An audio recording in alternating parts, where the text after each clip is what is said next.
Part 3 will be covering from 2000 to the present. It will contain some of my thoughts on Nolan's Odyssey, and if that's what you're here for, please stick around. Thank you for watching. Bye. All right. Early 2000s still, Mission Odyssey, a 2002 production of French and German origins. It is a TV show consisting of 26 episodes. It reminds me of Jackie Chan Adventures, and if anybody ever saw it, there was this show on PBS called Liberty Kids, which is far more accurate since it's also a history show. This is very similar to Ulysses 31. Same structure, similar character motifs, but I wanted to highlight both of these because I wanted to show like the change in trajectory. So again, we have very episodic structure. We start off with a 10-year-old Telemachus either doing something really rad or really lame. Penelope comes in and goes, "Aw, don't you worry, son. Here's a picture of the monster of the week. That ties in with what your dad's doing off somewhere else." And then they fade in on Odysseus doing shenanigans. And then we meet our colorful cast of characters. The most boringly designed Odysseus. Philo, our spoony bard. Zephyr, our young klutz. Deities, who owns the ship and spends most of his time repairing said ship. Titan. He's strong. Diomedes, canonical frenemy of Odysseus.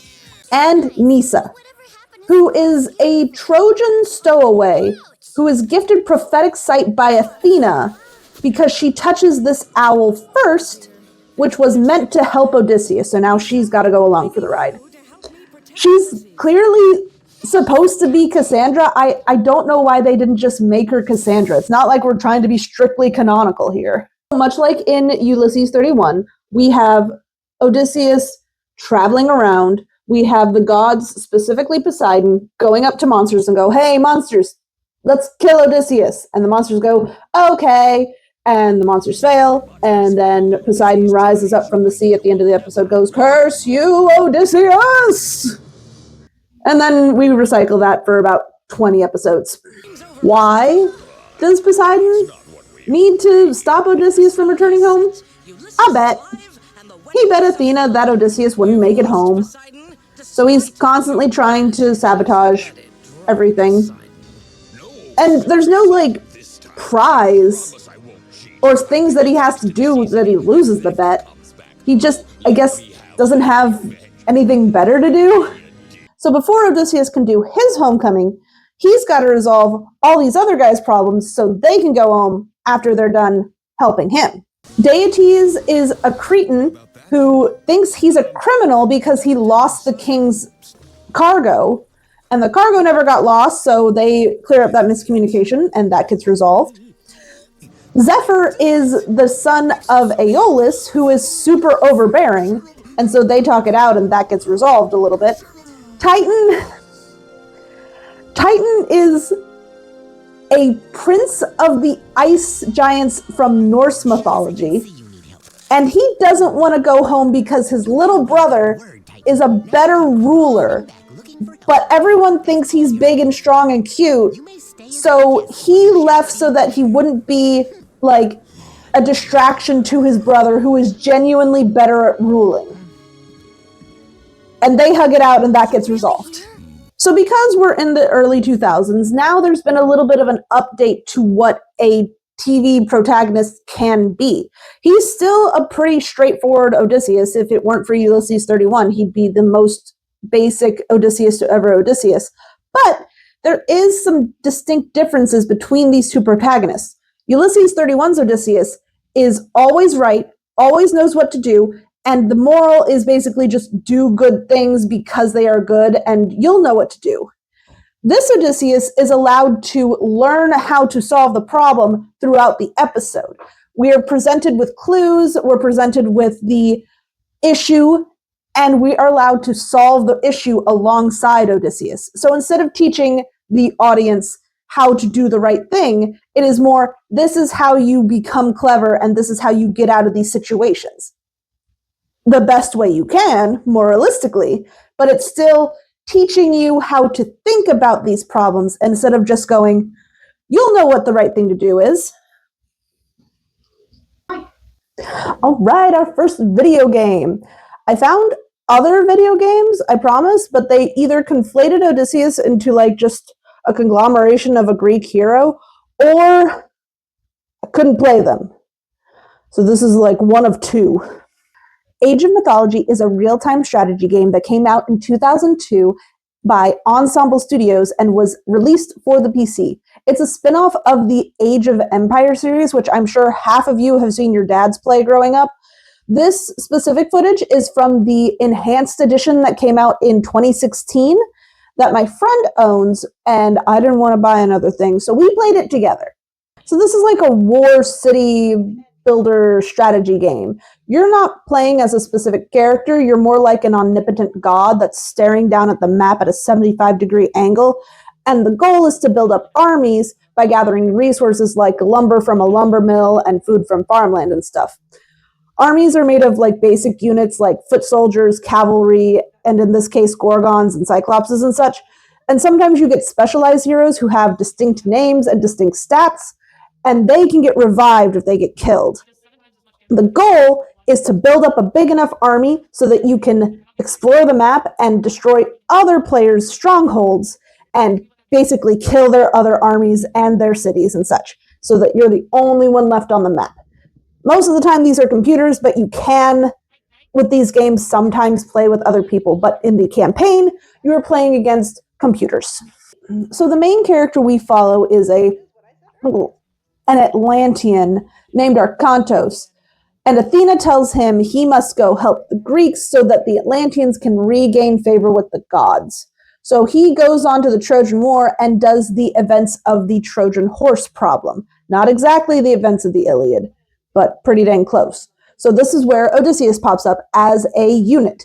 Here are his stats. He is a ranged attacker, which makes sense. People associate him with a bow. He does 7 times damage to mythical monsters, and he is immune to god attacks, which is interesting. He's only here for a couple levels, and everyone just kind of goes off in their separate directions. Arkantos grabs Ajax, and then also finds Chiron the Centaur, and those guys try to prevent this Cyclops ogre dude from resurrecting Kronos. Because how else are you supposed to have monumental stakes in a Greek mythology game without resurrecting Kronos? This isn't the first time, and it will not be the last time we talk about Kronos. And these guys go to all sorts of wacky places. They go to Egypt, they go to the Norselands, they go to the underworld, which is where Odysseus is supposed to go, but whatever. He appears once in the middle, where they're on Circe's island, and Arkantos and his group have to go around as pigs and find all the rest of the groups of people that have been turned into pigs, fix that, and then destroy Circe's palace, if not herself. And Odysseus is like, ah, man, it's great to not be a pig, implying that he did not have divine intervention for not turning into a pig, and is just kind of slightly inconvenienced by it. He's like, yep, I thought I was going to be a pig forever. Thanks, guys. Bye. And after that, he doesn't pop up until the very end, where when all hope seems lost, you're going to get reinforcements on this almost final map, and he goes, hey guys, I heard you needed some reinforcements, and he and a bunch of army people go and save the day. And he goes, yeah, it took a while for us to get here, but it's been a blast in Norseland. It's so cold. Okay, bye. In a way, providing a deus ex machina that his own story has, but is not famous for. So he's just been here having a good old time in the background and is good for plot contrivances. I don't know why they chose the characters that they did for the specific campaign. Ajax seems like a weird choice. So does Chiron. But, you know, it's the early 2000s. You gotta make choices that seem cool on the surface. I know this is kind of weird to say for how little Odysseus is in this game, but this one is a peak. This one is peak adventure Odysseus. He is just having the time of his life on his boat with the lads, having adventure after adventure. Penelope is not mentioned once, and he is just so happy whenever he gets to be in the plot. He mentions going home once after Cersei turned him into a pig, but clearly didn't because he ends up all the way in Norseland to help Arkantos in the end. So he, like all of these heroes in this game, are totally down to clown with this grinding, grueling, never-ending adventure that this game kind of encapsulates. You're not trying to get home, you're trying to win. And Odysseus, in this version, is down for it. Another entry in our Odysseus in Space. Ilium and Olympus, written by Dan Simmons in 2003 and 2005. Our only novel Space Odysseus, which, thank God, because I don't think I could handle two of these. Ilium and its follow-up book Olympus were billed to me as sci-fi versions of the Iliad and the Odyssey, which is a gross misunderstanding of what these books are. Not that I blame the internet for telling me this. These books are intentionally sprawling and intricate and convoluted. To what end? I don't think anybody knows. In total, this series is about 1,500 pages long, and I cannot justify explaining everything that goes on in this book. There's just too much, and I don't want to do it. Because while there are, in fact, 2 Odysseuses in this series, and they are, in theory, crucial to the plot, they are here for about 100 pages. Even this condensed Odysseus-focused summary is going to be very long, so bear with me. Please bear with me. In fact, I think we're going to need some help. There we go. Welcome back to the whiteboard. These are the 3 main settings we're going to focus on. We have Earth in the Bronze Age, where the actual Trojan War is happening. We have 5000 CE Earth, where a couple thousand humans are just kind of teleporting around and having parties and living a very hedonistic, lackadaisical lifestyle.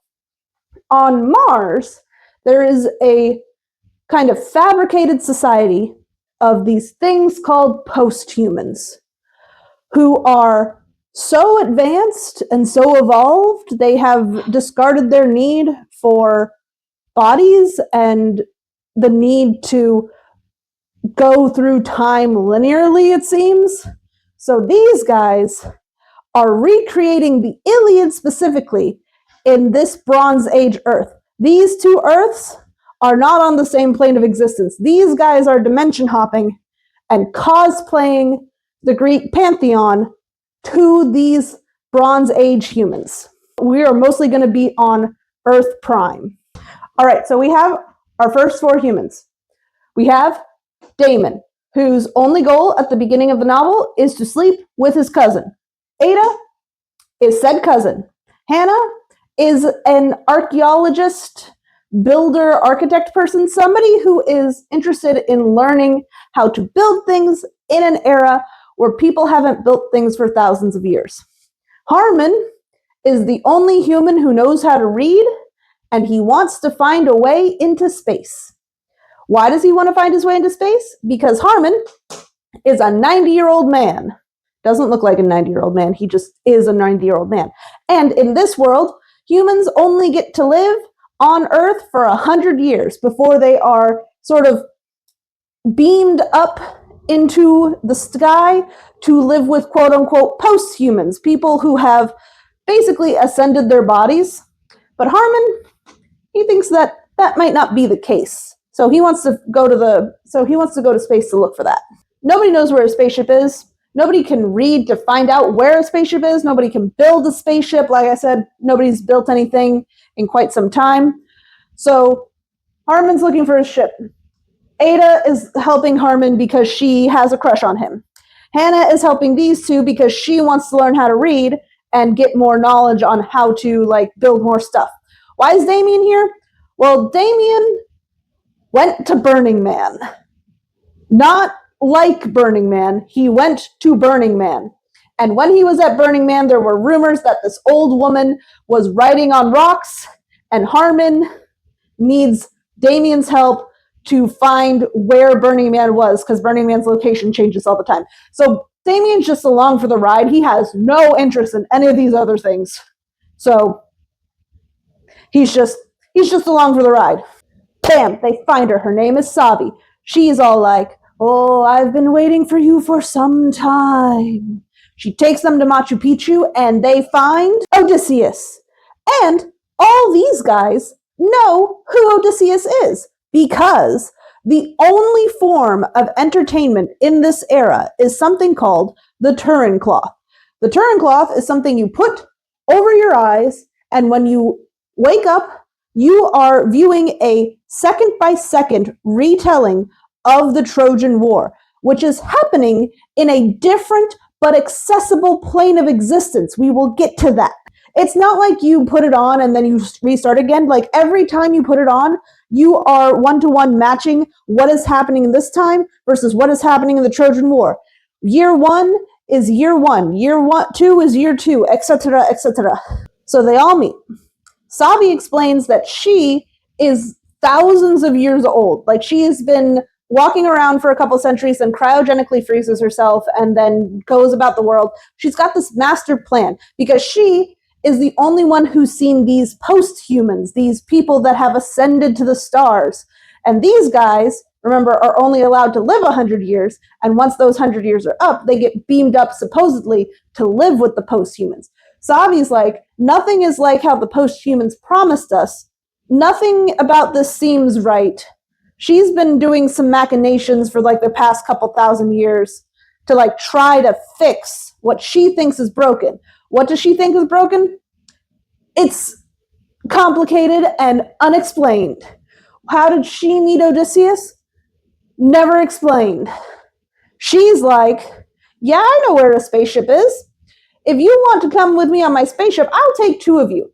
But the other 2 have to do me a favor. You have to take Odysseus to your house and let him meet and tell his story to as many people as possible. Stay with me. And then Harmon and Ada go with Odysseus Prime on a hunting trip. Now, this hunting sequence, by my estimation, is the longest scene in which Odysseus Prime is an active participant. He shows off how good of a hunter he is with his bow and hunts the thing that they're trying to hunt. And then, as an extra little bonus, he goes and lures a more dangerous predator in, kills that one too, just to show off, I think. And then they all take the meat that they hunted and take it back to Machu Picchu. And so over a lovely dinner of dinosaur, because yes, they were basically hunting biohacked dinosaurs or whatever, these guys go, hey, person we met a day ago, why do you want to go to space? And why, to go to space, do we have to let this random man we've never met go to our houses and talk to people and do that? Why does he want to do that? And Savi goes, great question. I'll answer it in the morning. Y'all must be tired. And so they go to bed and they wake up in the morning and Savi answers no questions and no one asks those questions again. This is a common occurrence. All right. That night, Hannah and Odysseus talk through the night. Not a euphemism. While Harmon and Ada talk through the night. Euphemism. The next day, they set out to go to Ada's house.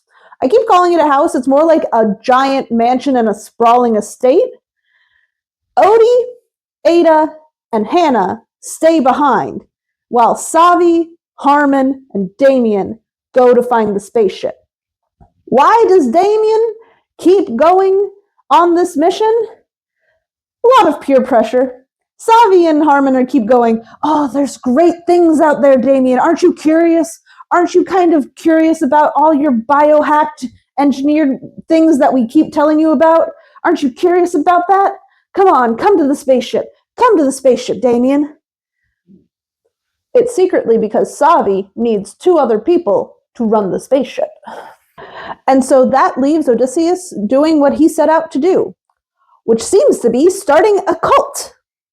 Stay with me now. So, Ada is throwing parties like you do in this society.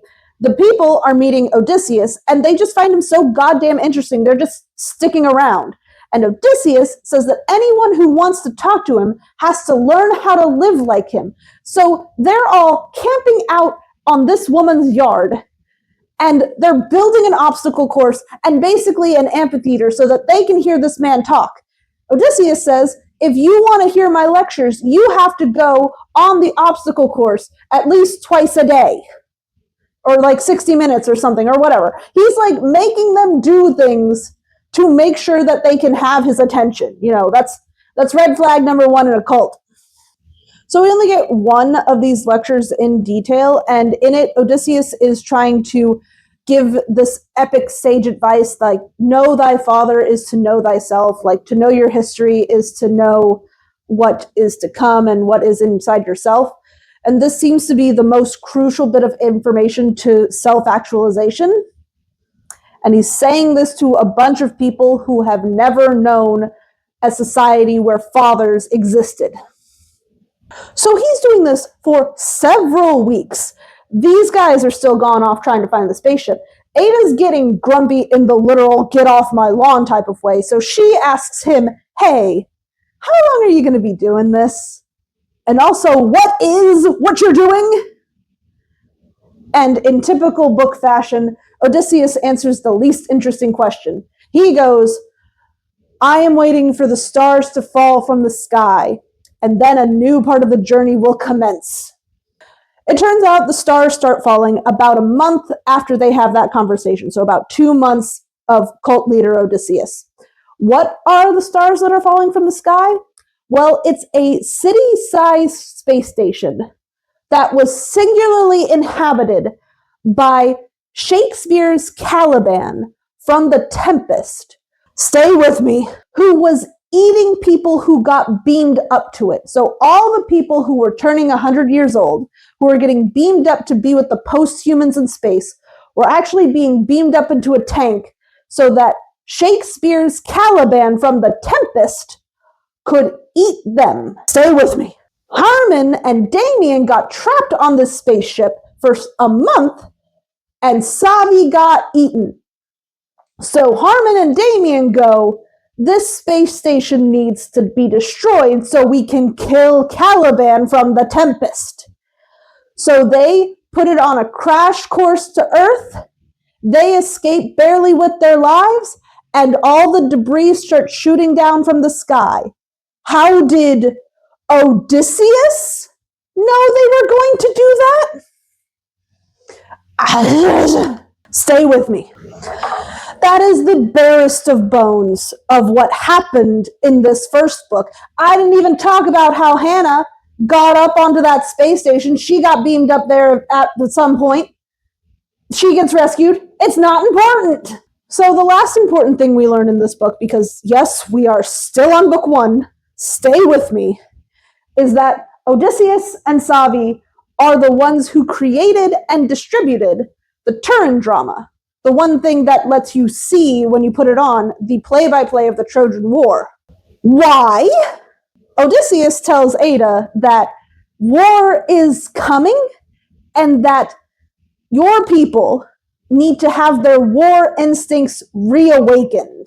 What does that mean? This is truly only 15% of what happens in this first book, because we're only focusing on Odysseus. Thank your lucky stars. I thank my lucky stars that this video is only about Odysseus. If you make me tell you everything that happens in this goddamn book, I will be kicked off the internet. I will be arrested. The things that will come out of my mouth will be profane and blasphemic. You don't want to see it. Okay, we're on book 2. What happens in book 2? Okay, so since the spaceship kerpluffed, all the robots that were doing all of the work have ceased to function. So all the humans on the planet are now living in a technological collapse. They're in pre-literate times. So Hannah, who has been learning how to build things and smelt things, is helping Odysseus, and all these guys have a civilization again. They're relearning how to build stuff, and since that's happening, a lot more people are joining Cult Odysseus, because here is the best place to be, because they were kind of preparing for this to begin with. Ada is pregnant with Harmon's child, and 8 months have passed, so they've been living like this for a while. Okay. Odysseus is here. He's going to stick around. He's doing what he needs to do. Hopefully we will give some answers.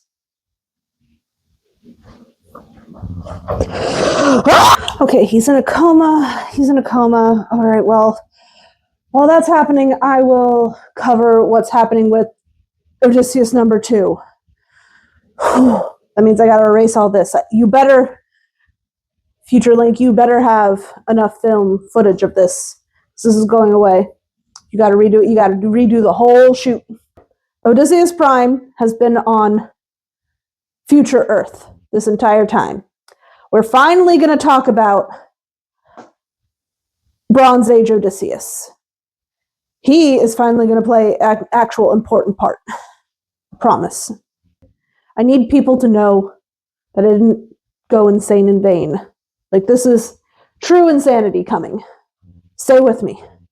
So, due to the machinations of a man named Thomas Hockenberry, who has been traveling between these two realms on behalf of the Greek gods, Achilles is leading the Greek army, and Hector is leading the Trojan army.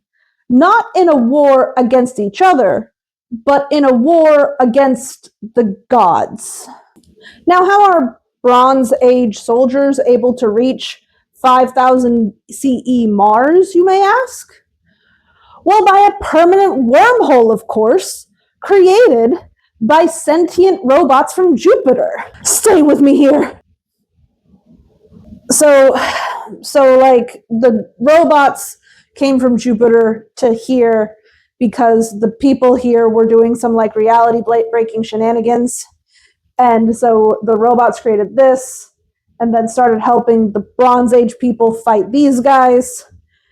And they're helping with this for like 8 months before they go, now all the weird signals we were picking up from here are over here now, so we got to go investigate that. And they go, Hockenberry, do you know anybody who'd be like a good diplomat, who's like good with words and wouldn't attack people on sight? And Hockenberry goes, yeah, you want Odysseus? Here, let me go get him for you. And so Hockenberry goes up to Odysseus and he goes, hey, I got a message from your wife. She says that if you get on the robot spaceship, you'll get to visit her. And he goes, no, that's definitely not how that's going to work. And so Hockenberry just bashes him over the head, basically, and gets him on the spaceship anyways.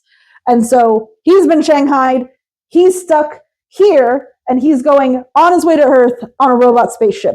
Meanwhile, this permanent bridge that was built between these two places is closing down. So the only way that people can go back and forth is the way those god people were doing it, which is by like dimension teleportating.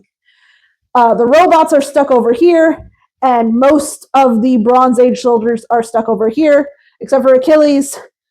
You cannot make me talk about what Achilles is doing.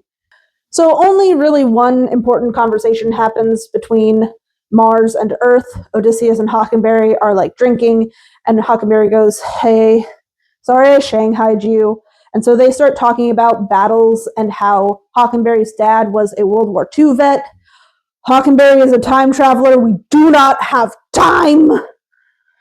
And Odysseus is like, I don't understand why your dad wasn't really, really proud of the things he did in Okinawa. And Hockenberry is like, well, he killed like a bunch of people and like it was really bad and he had PTSD and all that. And Odysseus goes, nope, can't relate. All battle is awesome. That's being made is that Odysseus is having dreams of the actual events of the Odyssey. Like, he says he's had a dream where he's in the underworld talking to Achilles, who is still alive doing shit over here. I don't think Odysseus knows that, but I think he's being still connected to this time through his dreams for some reason. Why? I don't know. It's not important. Look, the cool aliens are about to get to Earth. It's not important. We've got other shit to do.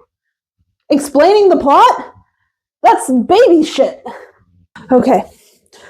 This is the last stay with me I'm going to do to you before I just stop having explanations for shit.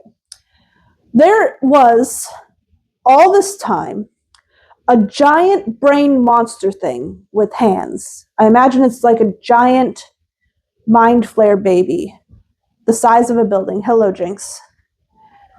And that thing's name is Setebus. For the first book, Setebus is just chilling at the bottom of a lake on Mars. At the beginning of the second book, an AI wizard person named Prospero visits Setebus on Mars. They have a weird-ass conversation where nothing makes sense, and then Setebus goes, well, it's wormhole time, and so then teleports from this to here to do, what does it want to do? Feed off the latent suffering caused by tragedies on Earth. Stay with me. The practical problem with this is that Setebus is taking out large chunks of the population over here and is now telling all the robots that were helping the humans before 8 months ago, now they're killing all the humans. So this is the problem. The teleportation that happened between Mars and Earth for the Setebus is the weird signal that the Jupiter robots were following. So that's the whole reason why Odysseus is traveling from here to here now. Because they were like, oh, there's humans here probably. We're going to take a human so that they're not freaked out by all these weird robots. And that's it. What and how and why is Setebus doing all this? Where did Setebus come from? What is its goal? Why does Prospero make it mad? That's not important. That's not important. The people who have the answers to all these are too busy making Harmon have sex with comatose women. They're too busy. They can't answer your stupid, pathetic questions.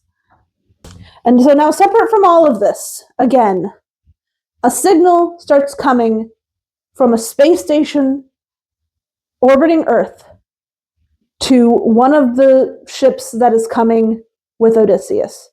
And the signal goes, bring me Odysseus. And the robots are like, sure, fine, yeah, that's what he's here for. He's here to diplomat. We'll go and rendezvous with your space station. And the signal goes, no. Just Odysseus. Send him with a spaceship, and that's it. If anybody else is on there, they're dead instantly. And so the robots are like, well, we still want to know what's going on. So they send Odysseus from Bronze Age, is decked out in a spacesuit that has audio, visual, thermo, radiation, all sorts of detections on this suit, and is sent to go see what the heck is up with this signal. He gets to the space station and is immediately greeted with what everyone, including all the robots watching, agrees is the most beautiful woman they've ever seen. And this woman goes and says, hello, my name is Cyronax. My name is Psychonax. And that's where the scene ends. And my bitch ass, who still believes in hope and stuff, is like, oh, cool. When we come back to this Odysseus, he is going to have so many questions and be able to get so many answers out of this lady who is in some way tied to Setebus, maybe, because all those characters are from The Tempest. I now no longer hope. This happens on page 1350, by the way. New character drops that far in. Fuck you. Keeping track. And they all start with S. Fuck me, I guess. between every time we have a new POV character, every time we go to the Jupiter robots who have access to Odysseus Bronze Age's camera feeds, not once, but twice, do we have the joke that they check in on him to see how the meeting is going, to see if they can get any sort of information, like the rest of us. But what they see when they check in, it's just them having marathon sex for hours. I think maybe a day goes by, and that's the only thing they are doing. And so Odysseus wakes up from his coma, and the first thing he does is go up to Ada and go, pretty please, can I have the spaceship that you guys have been using to evacuate everyone out of this robot apocalypse hellscape? And she goes, fuck you, no. And he goes, but if I do this right, this may save everyone. It may at least get you guys your awesome technological powers back. And Ada goes, okay, let's put it to a vote. He wins the vote. He goes to the space station where Sycorax is having marathon sex with Odysseus Bronze Age. And he goes up to them, hopefully interrupting them because I fucking hate them and they deserve bad things. She goes, well, what the fuck are you doing here? You had your chance. What took you so long? And Odysseus Prime goes, you're right. At one point, you gave me a chance to live with you forever and just have sex for all of eternity. And I turned you down. And honestly, I was wrong for that. You should know that Setibus... I fucked up here so bad, you guys. I completely forgot that there is yet another previously unmentioned character that is brought up in this conversation. There's a little bit of mentions, but that's in the Achilles Forbidden Lands. So what Odysseus actually tells Sycorax is that even though Setibus is having this good old-fashioned chaos fun, there is yet another big ominous power called the Whispered One, which the post-humans who have pretended to be Titans, some of them think is like the true god of the world or something. Anyways, Odysseus tells Sycorax that even though Setibus is having its chaos fun, the Whispered One is on its way, and for some reason that freaks Sycorax out, and Odysseus tells Sycorax to tell Setibus that it's coming, and that is what the conversation is about. Odysseus tells Sycorax to tell Setibus that something called the Whispered One is coming after Setibus, so Setibus needs to get out of Dodge.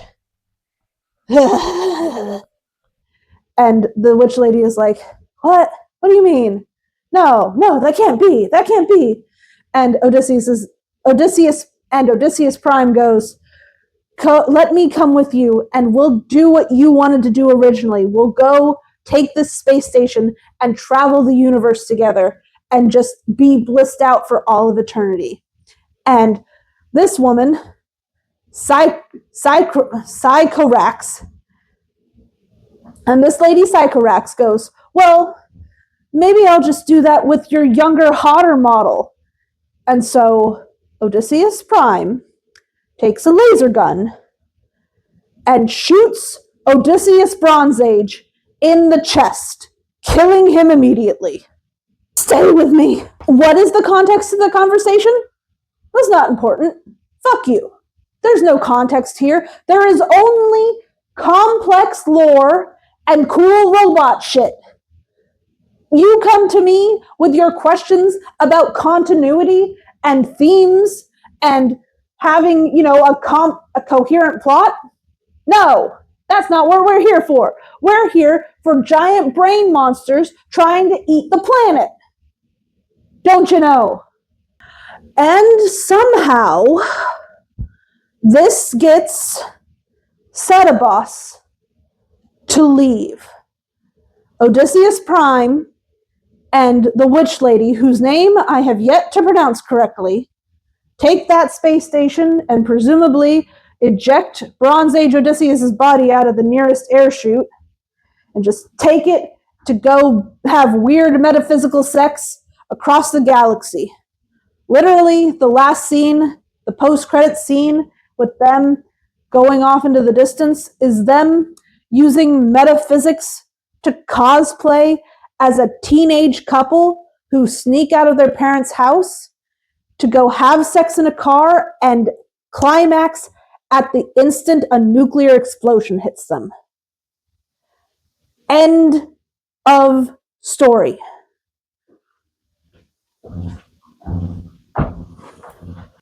And we're back. So what can we make of this?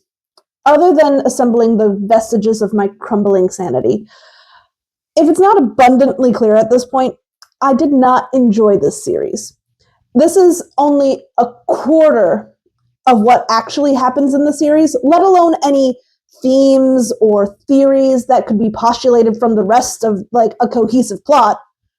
On top of the characters that we see the point of view of, they're not the driving instigators for the most part of the actual plot that's going on. The Sabatos killing the planet gets resolved by Odysseus and only by Odysseus. Everyone else is just kind of scrambling around trying to figure out what to do in the meantime. And it's contrived. I dislike this book series on a technical level for that. I also don't think I would get along with the author. I think if we had one conversation, somebody's eyes would be gouged out. And it's probably mine, by me. So we're going to focus on Odysseus Prime. Odysseus Bronze Age is barely here and is barely more than a plot device. When I was first reading the series, I thought these two were going to merge. I thought that Odysseus Bronze Age was going to be like the earlier version of Odysseus Prime, and somehow they were going to do some time shenanigan things, typical sci-fi stuff. I didn't anticipate Odysseus shooting himself, so at least there's that. At least this book made me feel things. What does he want? Well, it's evident that he wants to save what's left of humanity here, as evidenced by the fact that he is trying to stop Sabatos from, destroying this planet. So we can assume that he knew what this thing was, knew it was coming back, and had a great deal of technological knowledge from whenever he popped up, from wherever he popped up. Whether he's a time traveler or a cryogenically frozen ancient man brought up to the present, or a post-human that's cosplaying as Odysseus, it's obvious that he is clearly way more knowledgeable about what is going on than anybody else on present-day Earth. So he wants to save the people. But it's got to be done his way, and with very little information and communication given to or from the people he is trying to help, or crucially, he needs help from, as shown in the last couple scenes where he's in. He and Savi make these magical scarf things that show the real-life Trojan War because he thinks they need to relearn war. Now, presumably, if you're making a magical scarf that shows you real-time events of a different universe, you could assume, a lot of assuming in this book, that maybe these scarves could show you anything? Odysseus doesn't think these people need to learn how to build defenses or restart agriculture or build homes or even know that a war is coming. Hell, he doesn't even give them a more culturally relevant war to learn from. Not anything about the robots that are trying to kill them, any weaknesses, why they're doing this, any diplomatic solutions, if there was any. He shows them his war. You know, the war that 90% of people thought was pointless. Savi, in the first book, describes these modern day humans as illiterate, non-thinking babies. And she and Odysseus are the ones who spent the most time together, in theory. So maybe Odysseus also views them like that and thinks that they, as individuals, don't particularly matter or deserve the kind of responsibility or respect that, giving this sort of information would imply. I think this Odysseus is the most arrogant. He never explains himself, and anytime he's doing a direct action, it's to show off how cool he is or to show other people the right way to do things. And his plan to save the world is to ask this goddess of a woman who loves inflicting chaos and pain onto the world to give up that life and travel the stars with him just because he loves her now. And to be fair, it works. So more power to the man who's able to do whatever the fuck he wants and everything just fall into his favor anyways. Another one that's going to be too smart for me. The Penelopiad by Margaret Atwood in 2005. This is also a part of a series, and I did not read the rest of the series. I just read this, and oh my god, it's so good. It's so good in a very depressing way. I'm not going to surprise any of you by saying that this book is fantastic at depicting the tragedy of being a woman in the Odyssey. This book is about Odysseus like Sherlock Holmes stories are about Moriarty. He's barely here, but his acidic touch is felt through every word Penelope tells us. We are introduced to several layers of unreliable narration from the get-go. Number one, we are being told the story through Penelope's very biased point of view, and we will get to that later. Secondly, she's not telling it to us as it is happening. She is talking directly to you, the modern reader in the modern day, and she is telling her story from over 3,000 years ago. She talks about how magicians and conjurers summon them up from the afterlife for cheap party tricks and how it offends her greatly. She knows what a museum is, but not the word, and she is terribly offended by those as well, because all of the things that she and other people in her life valued are now simply trinkets and junk that people go into museums to gawk at. Clearly, she has had several thousand years to craft the narrative that she is telling us, much like Odysseus had time to craft the narrative he told the Phaeacians. As much as this is about Penelope's struggles in this patriarchal world, it is equally as much about the 12 enslaved women who were murdered by Telemachus and Odysseus at the end of the Odyssey. They sort of present as a Greek chorus hive mind, and every so often they will get a chapter where they are experiencing and processing their trauma in increasingly abstract ways. One of them is a love song. One of them is a sea shanty. One of them is an anthropological lecture. And the last big one is a mock courtroom setup. So Penelope would have a chapter where she goes, "Oh, it's so hard to be a princess of Sparta, where I'm always compared to Helen, and there's gossipy maids that make me feel awful about myself, and I'd have to marry a man that I don't know, and that's super scary because men are super scary in this world." And the enslaved woman would go, yeah, no, that's awful, but we're not allowed to marry because we're literally considered property. And then Penelope gets a chapter where she's like, yeah, it was really hard to raise a son without a father and have him, grow up into this patriarchal society that resents me for having this kind of power over him and him not being able to claim his rightful place in the world because I didn't provide him with what I had because I couldn't, because I'm not a man and he needed to get that approval from a man that didn't exist. oh, it's so hard. And then the enslaved woman went, yeah, no, that sucks. That sucks. You know how you encouraged us to spread rumors and lies and insults about him to the suitors so that we would gain their favor? Well, because we did that so good, he murdered us. He only thinks about murdering you, but can't get away with it. He got away with murdering us. So we get a lot of backstory from before she was married, a little bit during, and then after he left. So we start to get all of the sort of built up mythologies that come from outside of the Odyssey. She's the daughter of another Spartan king, the one that's different from Helen and Clytemnestra's dad. She is apparently the daughter of a sea nymph, and her dad tried to kill her at one point, but it turned out fine. This is where I'm first getting all of this stuff. Odysseus helps Tyndareus, Helen's dad, with, the Helen thing. And so Odysseus gets Penelope as the prize. And Penelope's just, okay, I'm just happy to get out of here, because my dad tried to kill me at one point and he feels super uncomfortable about it. She gets there. She talks about how she was, uncomfortable in a new place. The women around her made her feel small, especially like Eurycleia and Anticleia. They're like, yeah, we don't think you're good enough, or we think you're just a child, and we don't know how much we should take faith in you and all that.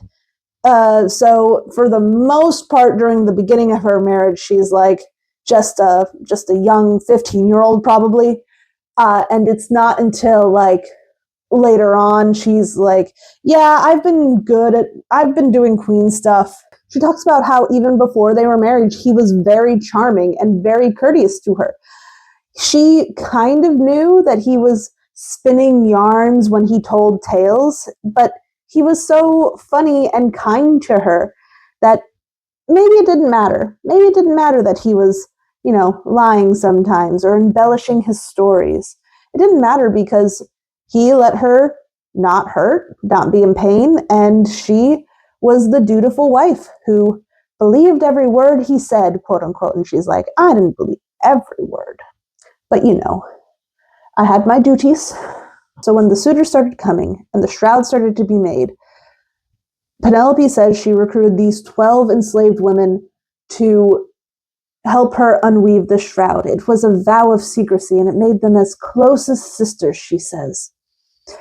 They were the youngest ones that she reared up by herself, the ones that she had handpicked selectively to be beautiful and loyal.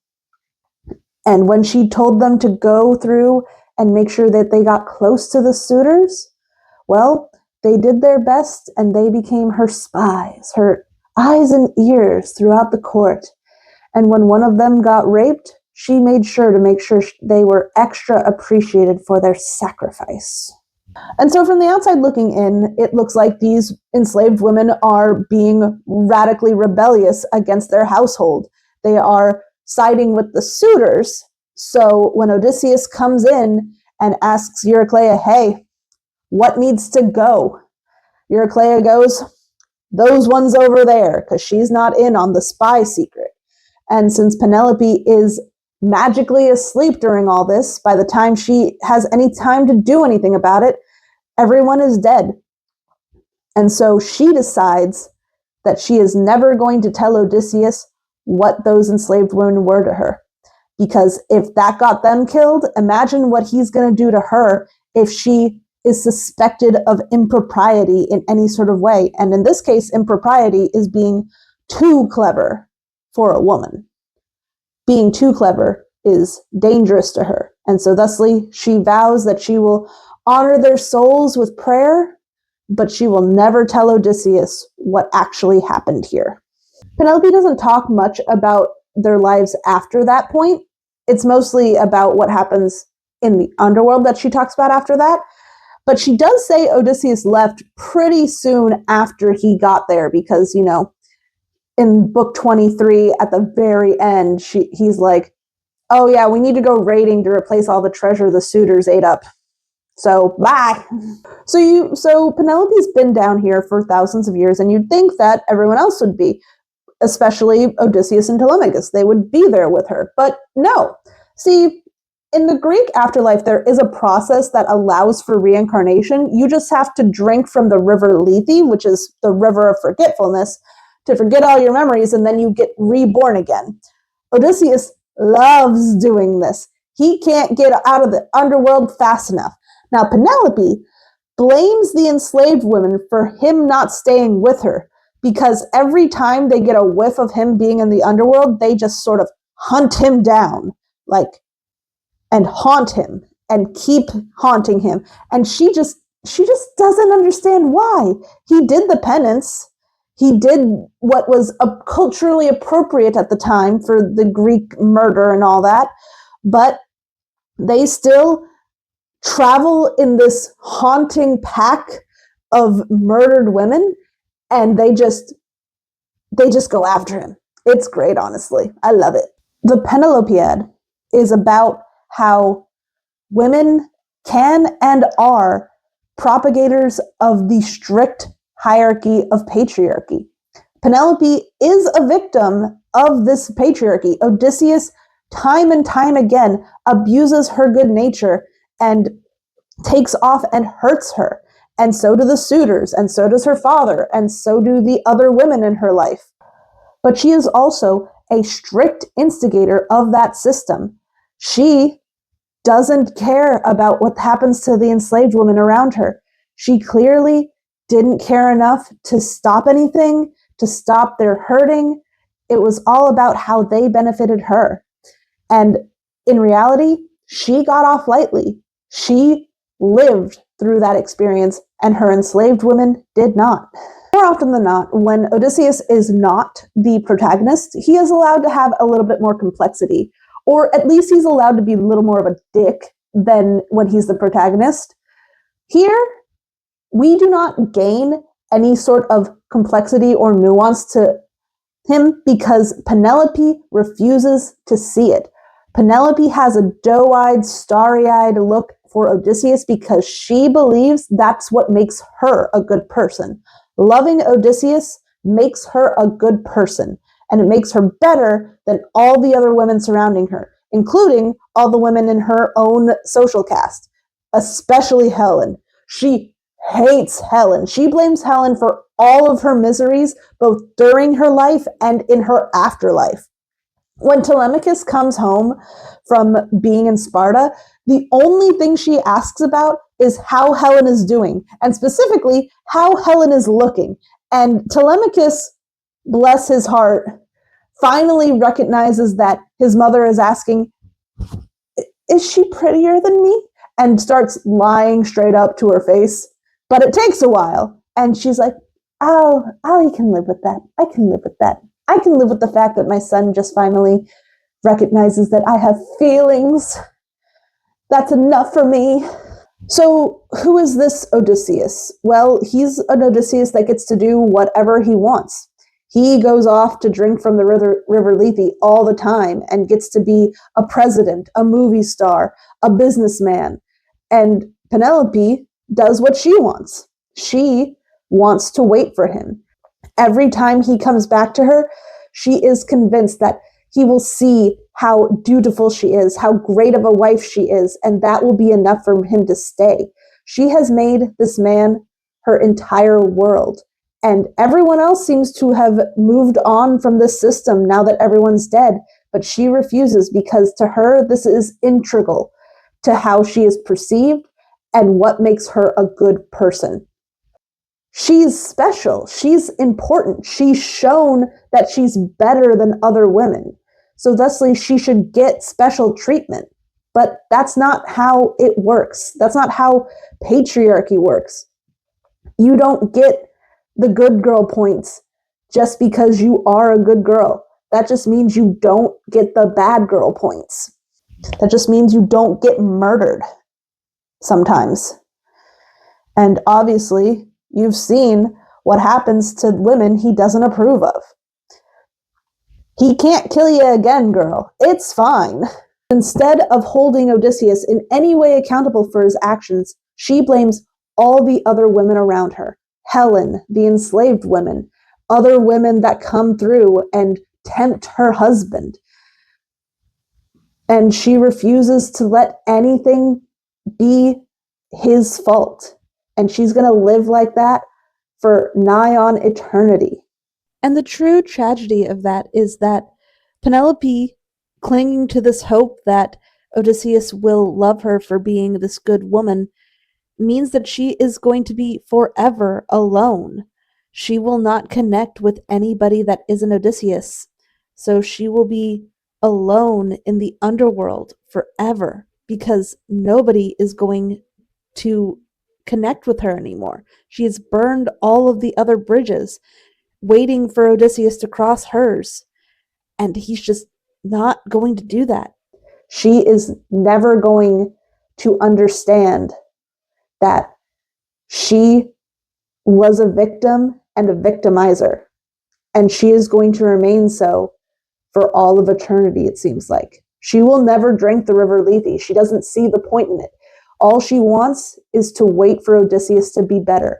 And there is nothing incentivizing him to be better for her.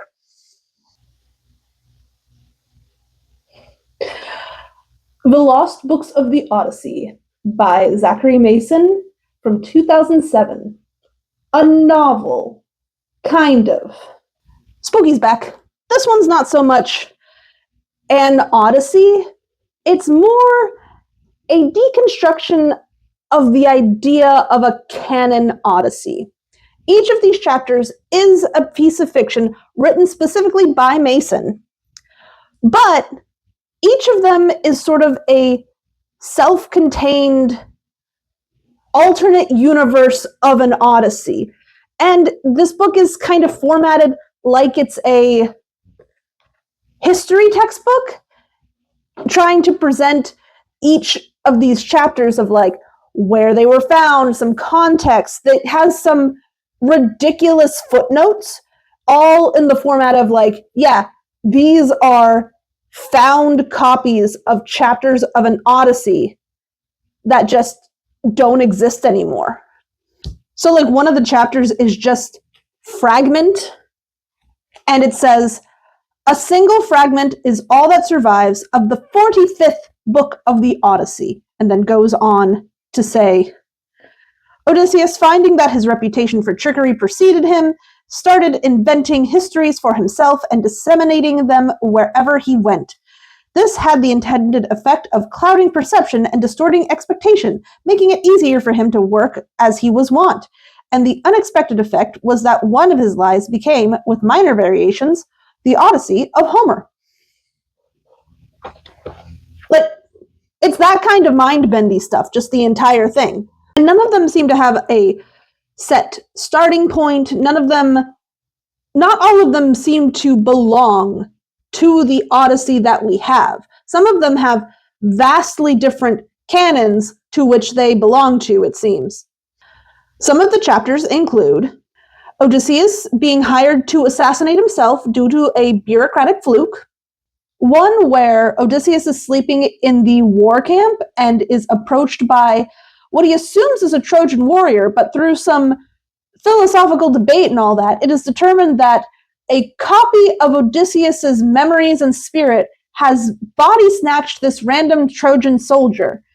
And original Odysseus tells this new Odysseus to go off and be free because he doesn't have any obligations and stuff. So you must be the happier Odysseus. And then gets back to Ithaca 20 years later and finds this second Odysseus has gotten there way sooner and has taken his life.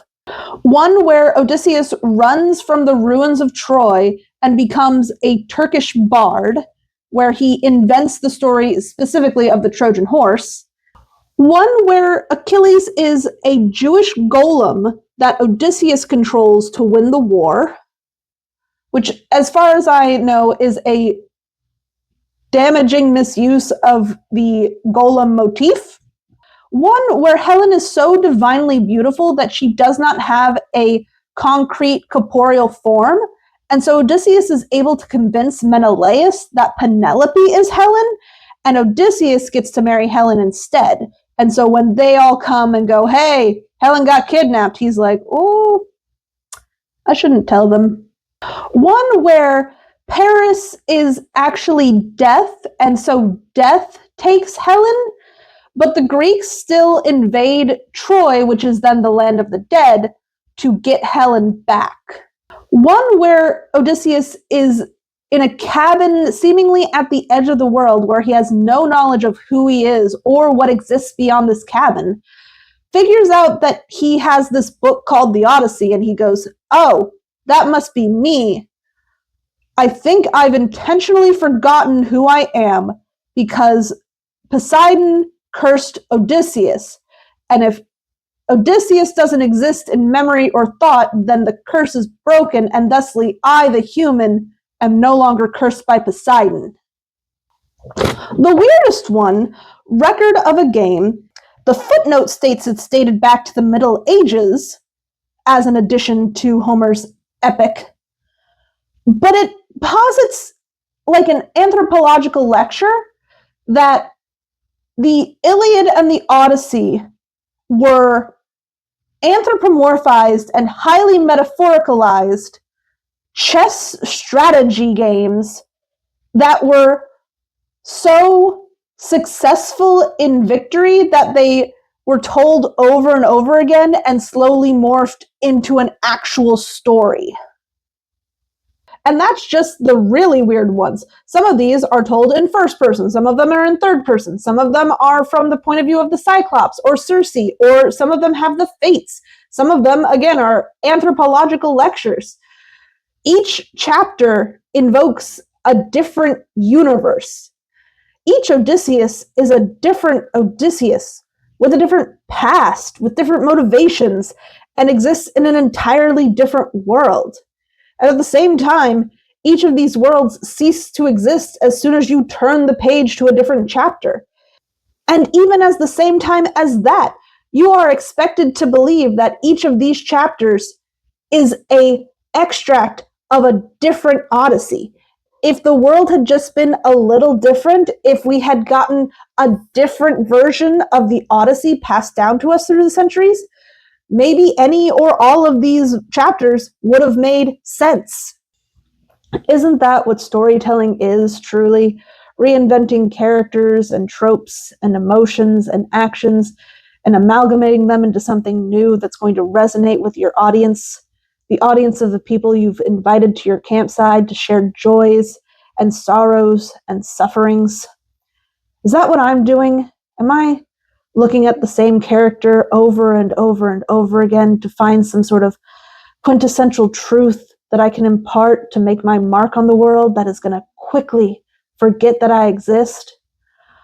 All Odysseus's are equal Odysseus's. All Odysseys are Odysseys, because there is no one true Odysseus going on an Odyssey when there are so many that hold equal weight. Sorry, it's been a long video. Anyways, I have no doubt that Mason fully understands that the version of the Odyssey we have, even when it's translated, is only a snapshot of the millions of different variations that existed before it was written down, and is a jumping point for the millions of times it was interpreted after the fact. This may be an experience that is very specific to me. I don't know if I've gone too far into the rabbit hole or if everyone should read this book. This is his only novel. Why, spooky, please. I don't know if I've gone too far down the rabbit hole or if everyone should read this book. This is Mason's only novel. He's like a computer scientist or something in the real world, and damn, man, he understands it. Like, this is a good read on top of all the existentialism. So I dub this Odysseus as the many-faced man, the man who could literally be anything, and is. All right? our first movie in this century, Voyage to the Underworld, directed by Terry Ingram with Arnold Vosloo as our Odysseus. We start off with a heroic shot of the ship and Imhotep and Teen Wolf Dad as our main characters. And then we get a shot of an old man in a dark room who says he is Homer of Ithaca.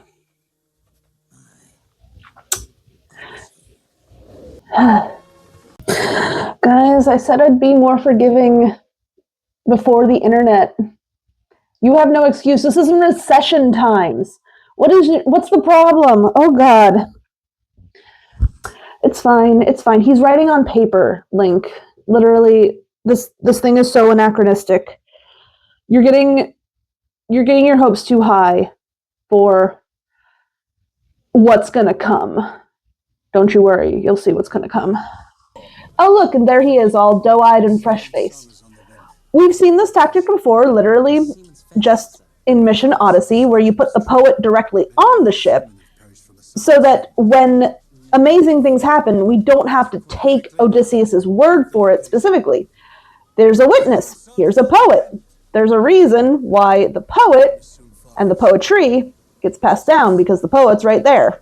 We don't need to take Odysseus' word for it, so he's definitely always telling the truth. Although, in this specific case, it doesn't seem like Homer has been with this crew for very long, and we'll see more evidence of that later on.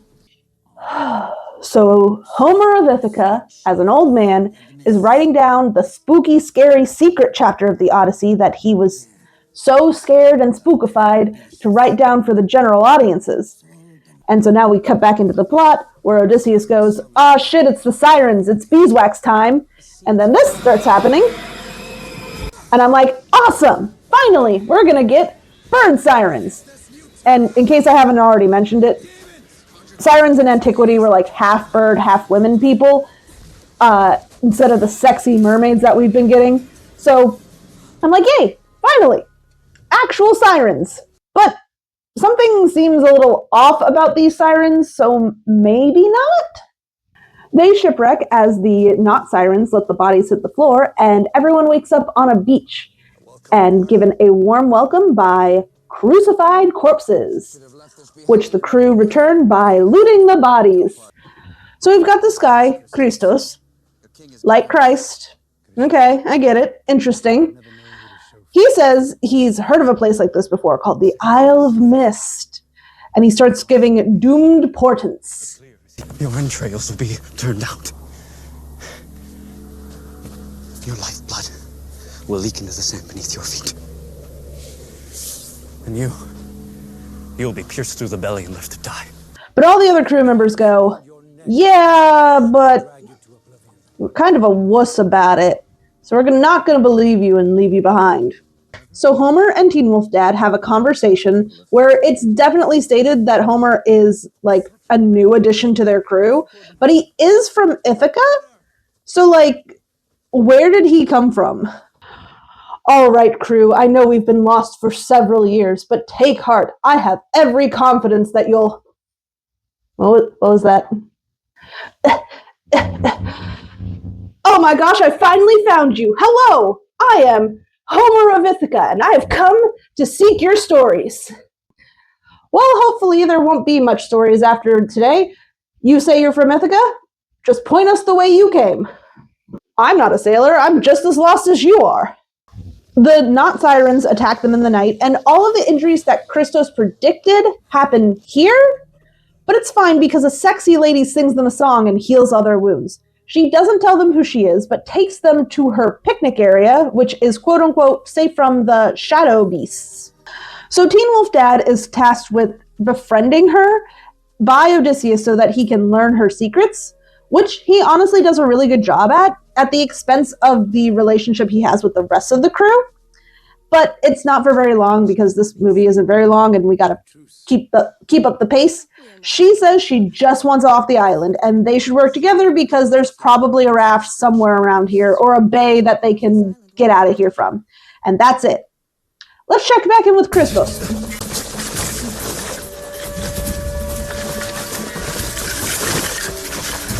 Oof.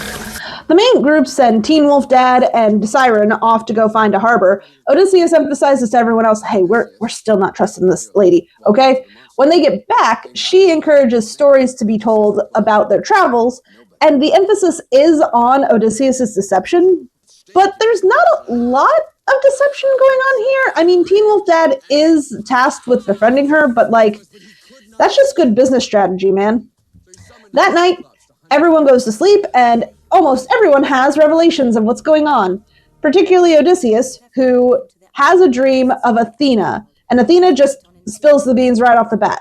The siren lady is Persephone, and if she is to leave the island, she would enslave humanity with these quote-unquote shadow beasts who are her children. She tells Odysseus he must find on this island the Hellfire Cross, which is the only thing that can kill a god in the hands of a mortal, and he's the only one who can do it. Okay, so we have the Christ illusions, the King Arthur illusions, the most transparent and obvious things you can put with Odysseus. Okay, it's fine. Hellfire Cross. It's a sword, by the way. It's a sword in the stone. Before Athena dissipates into the ether, she gives a riddle on how to kill the shadow beast. Heart, with a weapon crafted from a source that also once held life, but is now lifeless. Oh my god, it's vampires. Oh my god, it's vampires. How did I not see vampires? What's wrong with you, Link? Oh my god. Okay, yep. They're vampires. Persephone's children are vampires. It's so silly. Oh my god. So despite this clear revelation, they decide to test this out before, storming the whole castle or whatever. And in the ashes of the shadow beast they kill, they find a ring that belonged to one of their crewmates. Teen Wolf Dad instantly interprets this as, oh, this is the transformed body of one of our crew members, and so asks everyone if he should be injured fighting these things to just kill him outright. A theme I'm sensing. They get attacked in the middle of the night, and it's bye-bye Teen Wolf Dad. Persephone comes back in the morning and goes, oh no, the barrier's down. We gotta go get the Hellfire Cross, because if it leaves the island, she can leave the island. Oh no, we gotta go get it. And so they start walking off that way. And Christos shows back up. He goes, hey, I've stayed safe by pretending to be a dead person. And doesn't work now because Persephone knows he knows, so he gets chomp, chomp, chomp. And now the Act 3 turning point. Odysseus and all of them go to sleep, and Odysseus sees a vision or embodiment of Penelope, which he instantly tries to test to make sure it's her. She passes, and then they instantly start having sex. In the morning, it's revealed, oh my gosh, it's Persephone, which Odysseus says he knew instantly because... You haven't aged a moment. As if my love's appearance was stolen from my memory. But he still slept with her. He still slept with her. And then we get my favorite line. You've lent me the most powerful seed. Oh, God. You know how you can instantly clock how a woman is written by a man?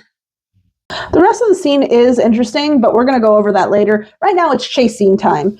They pretend to be dead, like Christos suggested. It reeks of garlic. Jesus fuck. And the rest of this movie can be wrapped up pretty quickly. They get the sword. Eurylochus dies. They block out Persephone's voice with beeswax so that they can kill her. And then everything goes well. They go home. And the last shot is of Teen Wolf Dad being transformed into a vampire. The end.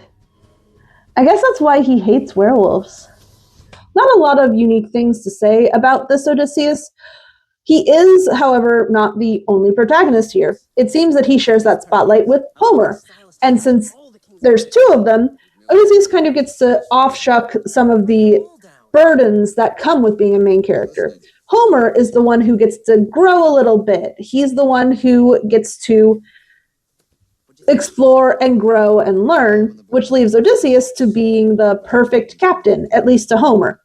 Homer is essentially acting as Odysseus' sidekick here, in a very Marvel sense. While he does get to learn and grow, he is often just there to say quippy one-liners and to be used as bait. Odysseus admires Homer because even though he's surrounded by warriors who are not typically afraid of things, Homer, Odysseus says, is afraid of everything. So he must find his courage and battle with himself on a daily basis. And he is admiring of that, which I think is one of the most wise things an Odysseus has said. So this scene plays out pretty similarly to how original Calypso offers Odysseus immortality in the Odyssey. Persephone goes, With you as my consort. To which Odysseus replies, I am a king. I am no one's consort. Which is a good spin and addition to keep original snippets of the Odyssey itself in a movie that is clearly not interested in being an Odyssey adaptation. So I think it's a good adaptation of a source material into something that is so wacky. So wacky. Overall, this Odysseus is pretty wise compared to his film counterparts, which is a weird thing to say for a sci-fi movie. He's there to get to his wife, and that is it. He recognizes a diversity of strengths. He's smart enough to know that Persephone is not to be trusted right from the get-go. He lays down plans to get information from her. He seeks counsel. But he seems more like a tool than a person. And that's just because he's trying to get from point A to point B as efficiently as possible in a movie centered around vampires. No one is nearly having enough fun with this plot, including Homer himself. And for that, I dubbed this Odysseus the Steak, the most efficient way of killing a vampire demon thing.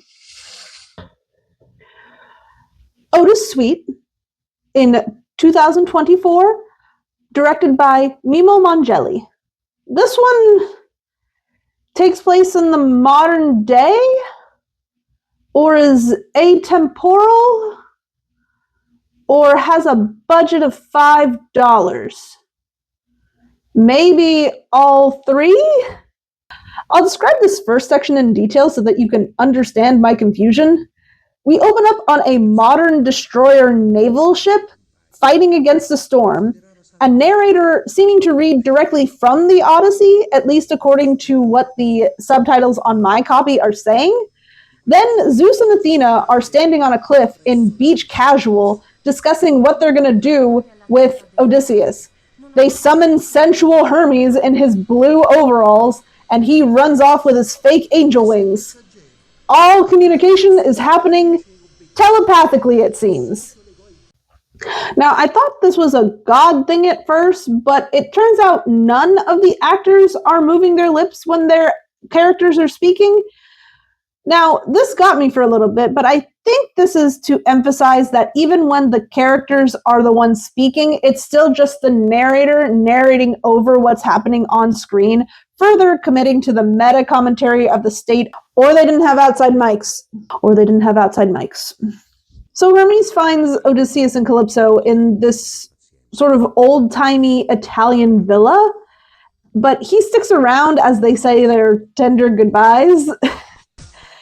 He washes up on the shore of the Phaeacians and finds the Phaeacians square dancing to Gangnam Style.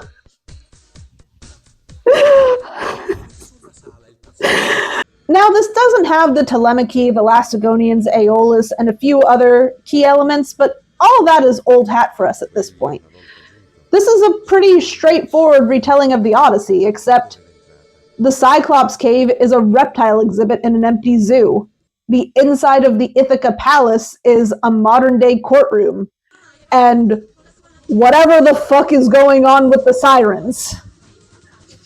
Some of the locations and set choices feel like they have a deeper intention and meaning. Like the Lotus Eater Island is a modern art display where all of the sailors seem to be high and just contemplating this screaming mouth thing. That's some good shit. But most of them feel like it's, hey, I know a guy who will let us borrow the theater for a couple hours. Okay, so now we're kind of getting into the juicy bits. We have not one, not two, but 5 different Odysseuses accredited in this movie. The film is kind of broken up into sections, and each time there is a different actor playing Odysseus. First, we have Odysseus the Nostalgic, who is there with Calypso and the Phaeacians. We have Odysseus the Reckless, who is there for the first half of the flashbacks. Then we have Odysseus the Pious for the rest of the flashbacks. When the flashbacks are done, we're back to Odysseus the Nostalgic. And when he's on Ithaca, he's Odysseus the Triumphant for 2 seconds before he's Odysseus the Old. And then when he's killing the suitors, he's back to Odysseus the Triumphant. You follow me so far? I'm going to take this moment to talk about some of the theses in the book The Many-Minded Man by Joel Christensen. This is a Venn diagram of all the things I love to learn about, and the Venn diagram is a circle of psychology, reading long theses, Greek myth, and the importance of storytelling. All in one. It's for me specifically. In Joel Christensen's theses, he establishes that Odysseus is recontextualizing himself after a horrific ordeal he has experienced.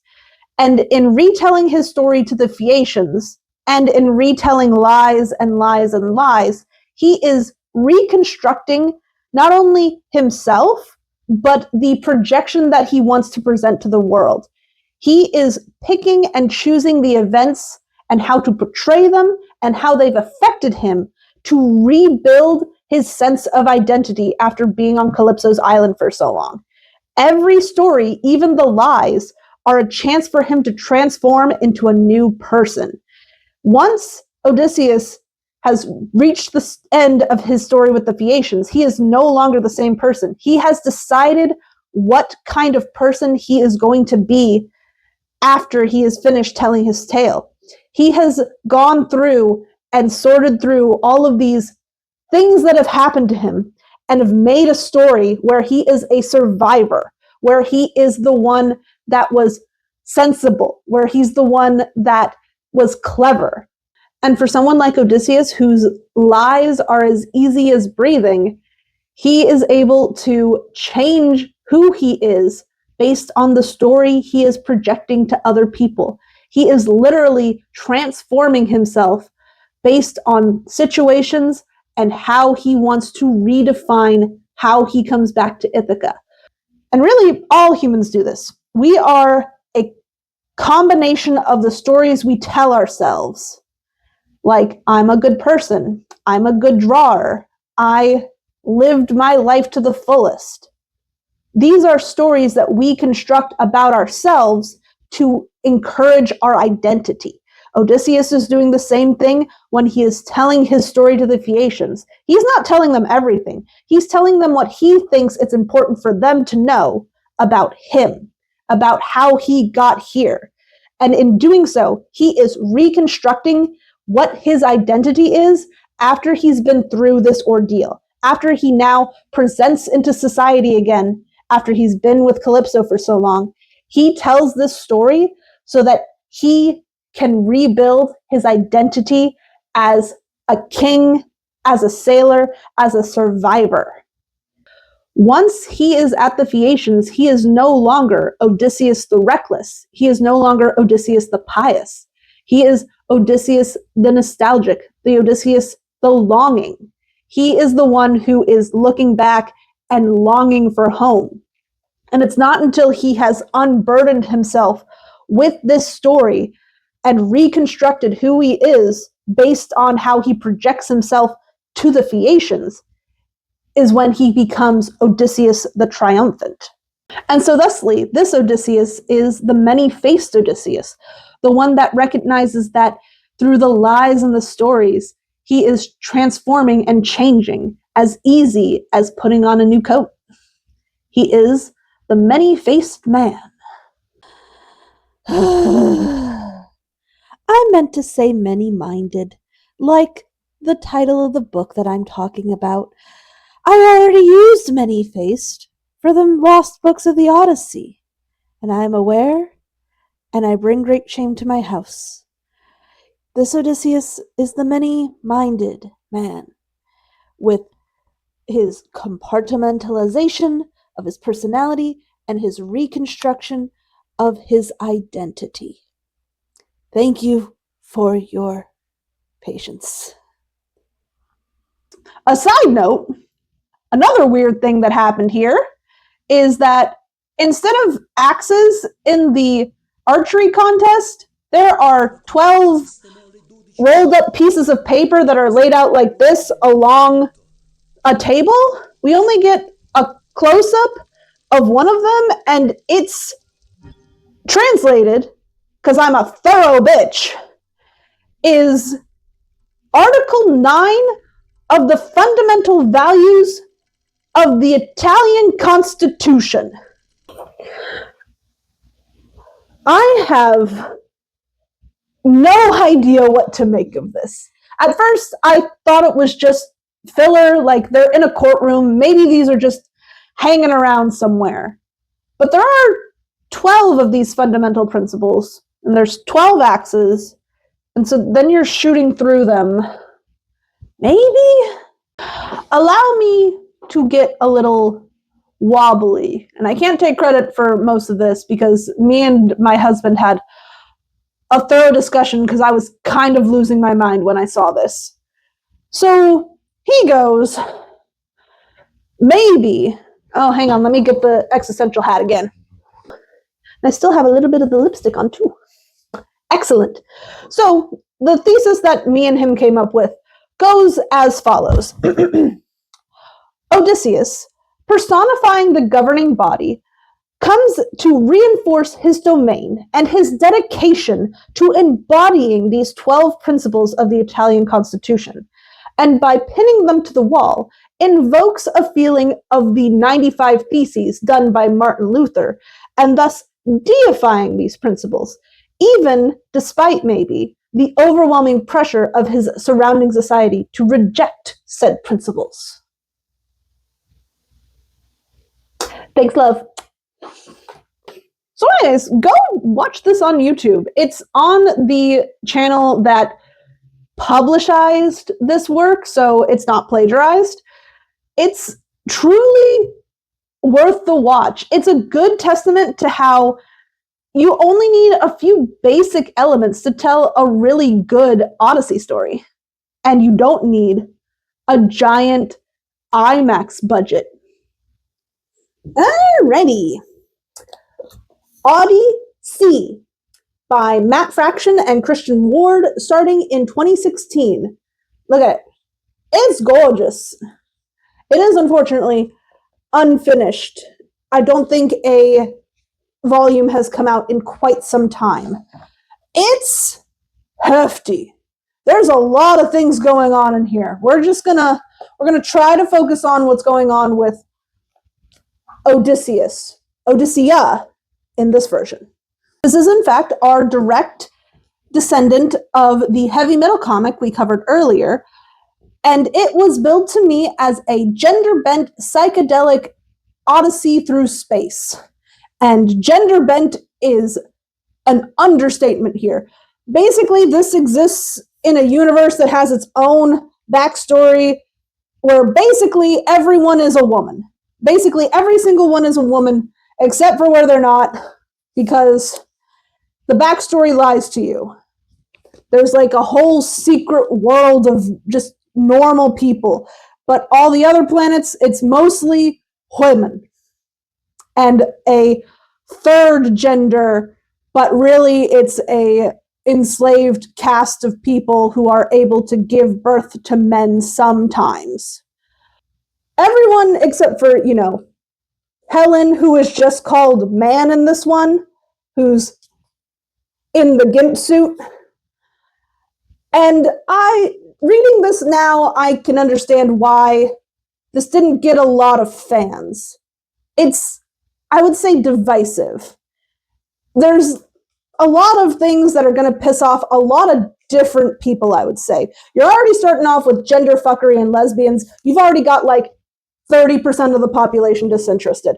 And then after that, you have like an entire universe where only women exist, except for some women are able to sometimes give birth to men. And the arms race of this universe is then to try to find and control and give birth to more men. So having your lesbian space adventure centered around pleasing and getting more men, that's going to piss off another 20% of the population.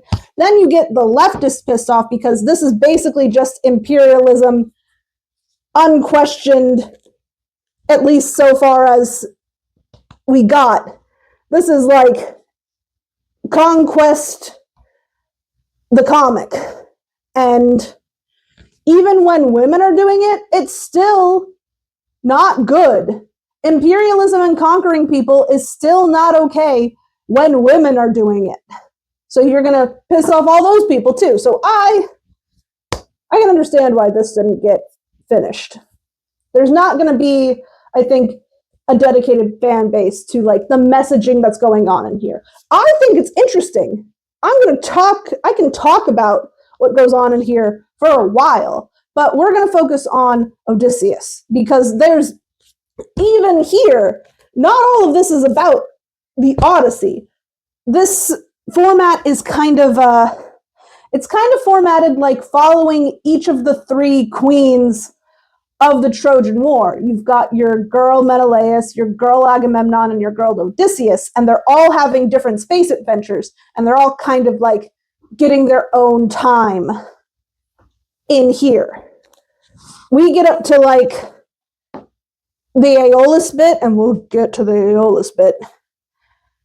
And everything else is kind of Menelaus and Agamemnon doing stuff. So this Odyssea is a conquering warlord. She and Menelaus, Ene, and Agamemnon, Gammon, go to war to get man, the last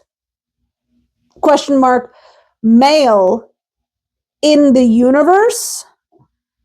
They successfully take man back, and all of them sail for their respective planets.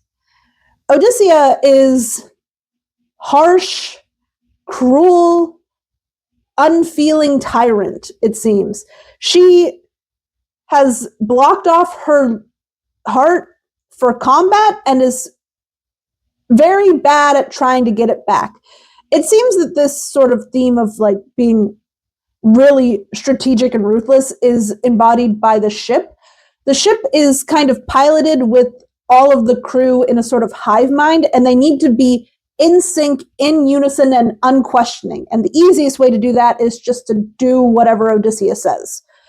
It's really hard to watch, honestly. She is unforgiving of questioning, even from, she has one of these enslaved women on her ship that she's called, Arrow. She's called Arrow. The enslaved women are called Seabex. So she's had this Arrow with her for 10 years, and Arrow is in love with Odysseus. She is unquestioning until she's like, hey, I'm one of those people that can procreate in this universe with men and women. I want to give you a child. And Odysseus is like, no, I have a child. I don't need another one.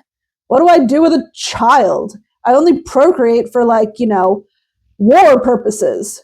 And Arrow is like, no, please, I love you and I want to give you this. And for that, Odysseus leaves her behind at the Lotus Eater space station, basically. And Lotus Eater space station is really interesting because the Lotus is basically like Prometheus's blood being spilt from like the giant cosmic wound that was dealt to her. through, stealing fire and all that. The concepts for these are really cool. It's hard to get past that everyone is a harsh, unfeeling, emotionless general. And it doesn't make it better when they're women. It just makes it more tragic, honestly. Here, the motivations are a little complex.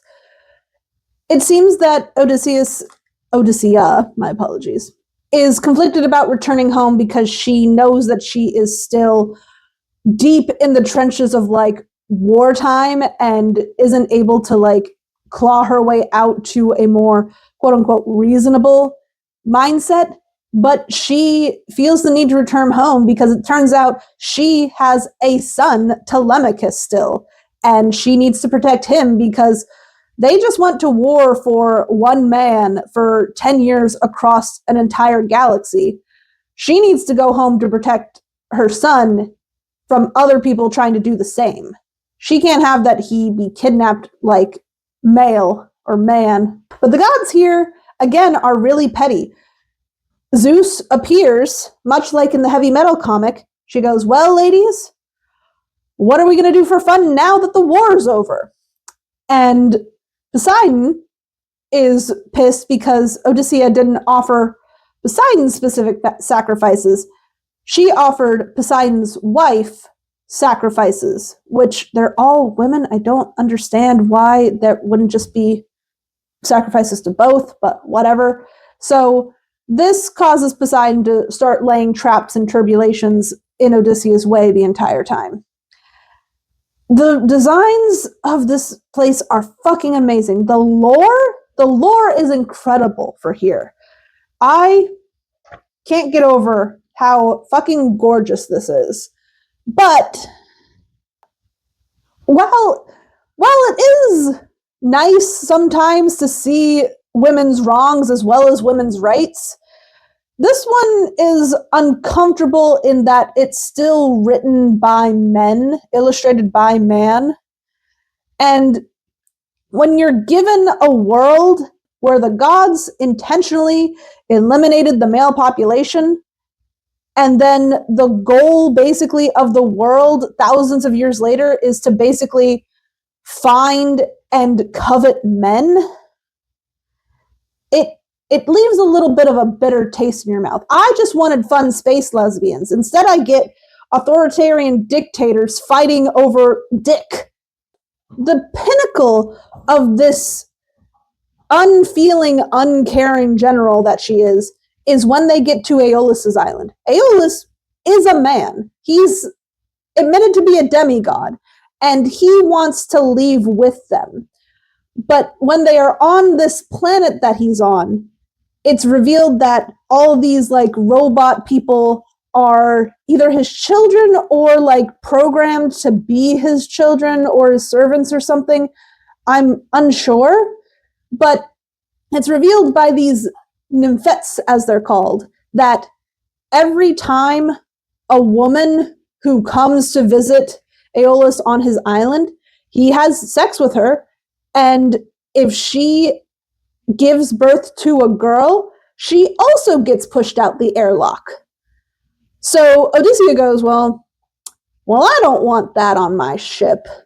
And so she gathers up the crew members on her ship who are straight, basically, the ones who don't lie with other women or the other Sebex. She goes, hey, gals, hey, buddies of mine, hi, my comrades in arms who only fought for love of country and not for love of titty. Go distract this man as we fly off because I don't want him on my ship. And if you please him and have sex with him, we will come back for you. And she knows full well that if she doesn't come back before those women get pregnant and give them daughters, which statistically is the highest probability because the gods made it so that people in this world are more likely to have daughters if they don't have sex with Sebex. So all those women are condemned to death to distract this one dude as she pulls her ship out of the orbit of this planet. And that's the end of her story. The true conflict is that Zeus, here, beautiful design, is dissatisfied with how confident and cocky this Odysseus is and wants to destroy her before she gets back to her home planet. And she recruits Poseidon and a bunch of other different gods to try and thwart Odysseus at every turn. We have the Cyclops, we have the Lotus people, where she doesn't fall for it. The Lotus Station is kind of structured like Dante's Inferno's Hell, which is interesting. It's like going past temptation after temptation, and she's like, nope, I'm a cold, unfeeling general lady, and as soon as I get a whiff of emotion, I kick it out of the airlock. So, weirdly enough, this is Odysseus the Conqueror, the unyielding, unrepentant conqueror of Troy, and unwavering ruthlessness to get back home to make sure that men live.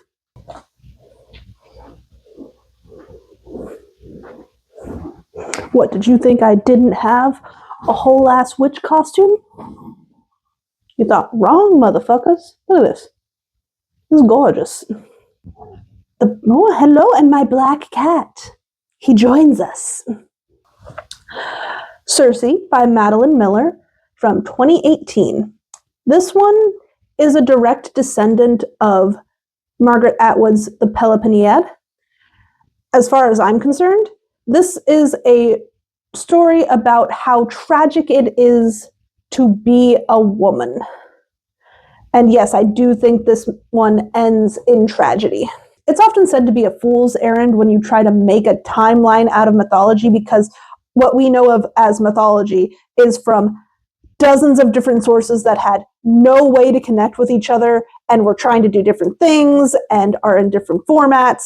So trying to make a timeline out of all the bits and pieces that we have is kind of not possible. But Miller has done this with a bunch of minor mentions in the Odyssey, as well as taking a lot of things from Ovid specifically. So it's kind of extrapolation, like, oh, she's the daughter of Helios, which means she's related to that person, so she could be involved in that myth.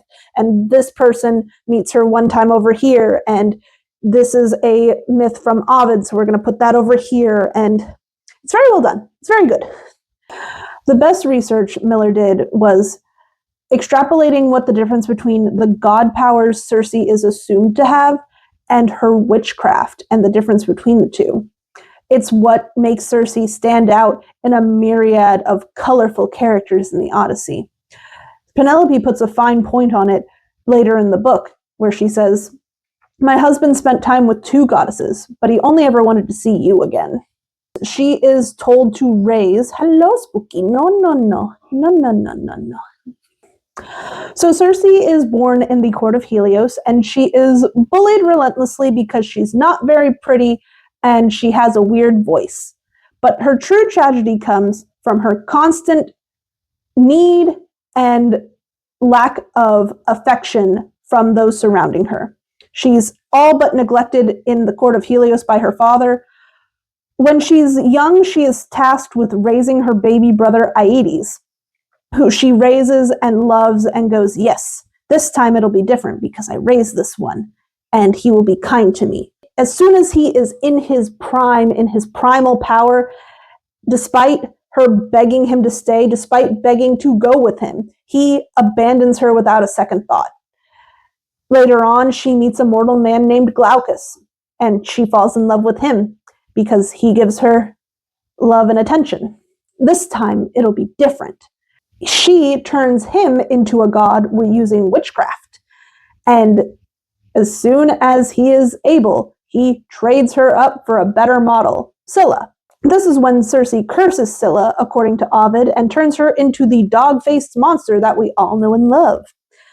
She is banished to her island at this point and spends a little bit of time alone, but then she gets sent a whole bunch of unwanted nymphs and women from the courts.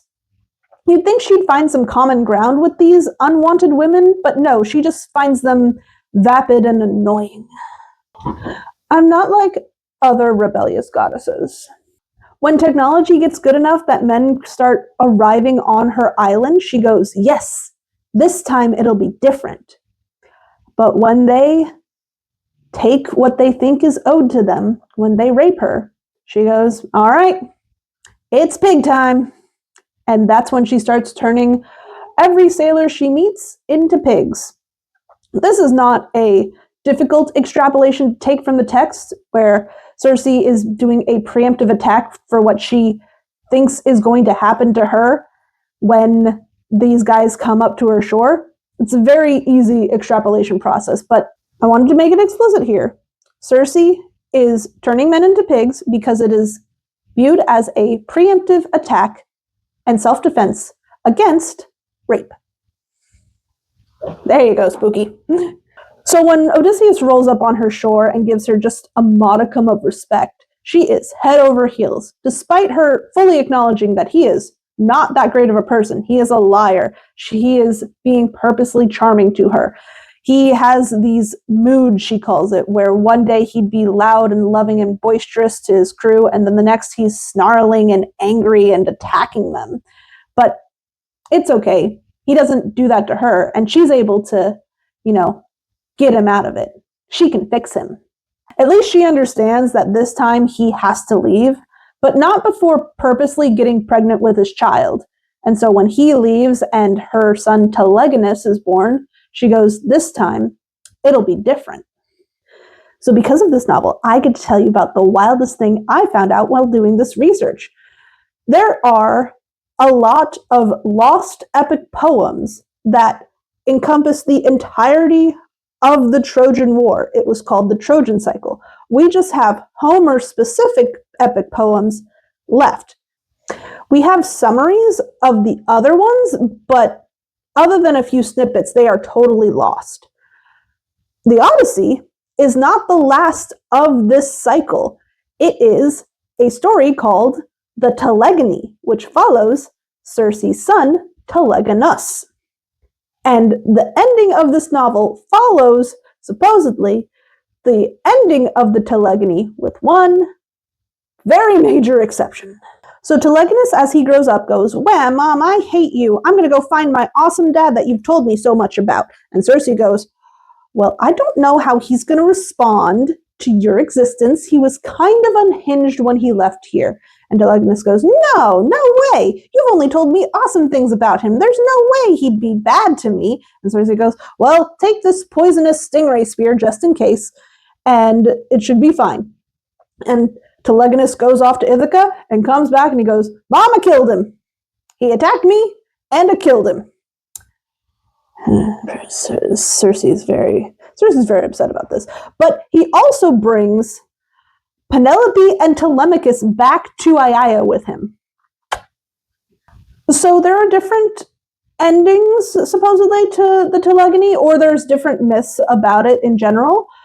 One of them says that Odysseus is resurrected and everything is fine, but most of the sources say that Penelope marries Telegonus and Telemachus marries Circe. And by marry, all of them have kids with each other.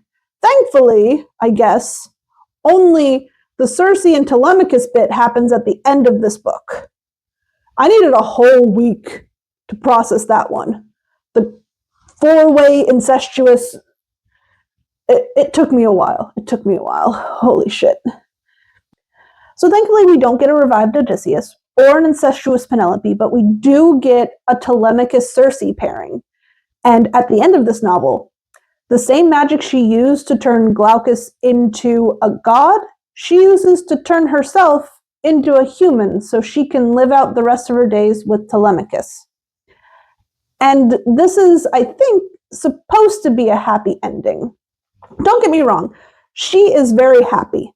And they do a really good job of showing that Telemachus shows her respect and is like all the best traits of Odysseus with none of the violent bits, and shows that he will have an excellent life with Circe. It's just,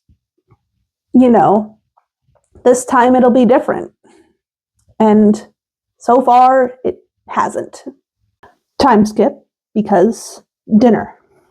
So what about this Odysseus? Well, Circe fell in love with him despite his faults, and she can think of many now that there's a distance of time and space between them. She thinks he was charming, he was intelligent and wise, even when he was talking about the atrocities that he committed during the war. Circe says that they felt pragmatic at the time. These traits are put into sharp contrast when she finally meets Telemachus. Penelope and Telemachus tell Circe that Odysseus was a tyrant when he was ruling Ithaca, when the scant times he was ruling Ithaca, because he was constantly going out raiding and coming up with other places to be. At one point, he was sending out requests to join other kings' courts, giving up his kingship for something to do. This is giving a lot of the Odysseus from Odyssey, a modern sequel, but I think it's more specific than just wanting to be free. This Odysseus wants a challenge, and when he doesn't have a challenge, he invents it with his clever mind. He alternated between distrusting and despising Telemachus for perceived thoughts and commotions, and then being deeply disappointed when those were false. And Penelope is heartbroken by all the damage that is being caused by Odysseus, and Telemachus is also heartbroken to see his mother betray him for a man who is constantly hurting them both. So since he loves doing challenges, Circe notes to us that he never liked to do work for work's sake. He liked to do the new and interesting skill for the sake of learning the skill. But as soon as it was learned, he would drop it. This is set in stark contrast with Telemachus, who loves steady work. It's something that he and Odysseus fought on several times. And so when he is with Circe, she knows to keep herself as mysterious as possible. So she is still a puzzle he needs to solve, so that she doesn't give him immediately what he wants. He loves the thrill of the chase, the delayed gratification of it all. This one avoids the idea that all of these harshness that Odysseus comes back to Ithaca with is some sort of trauma or PTSD, because Penelope, towards the end, tells us the war didn't break him, it just made him more himself. This is just who he was, and he was going mad with the idea that he was becoming irrelevant. He was just a man that had the power to bully the world into his own making at the expense of everything else. So this Odysseus is incredibly clever, to his own detriment in the end.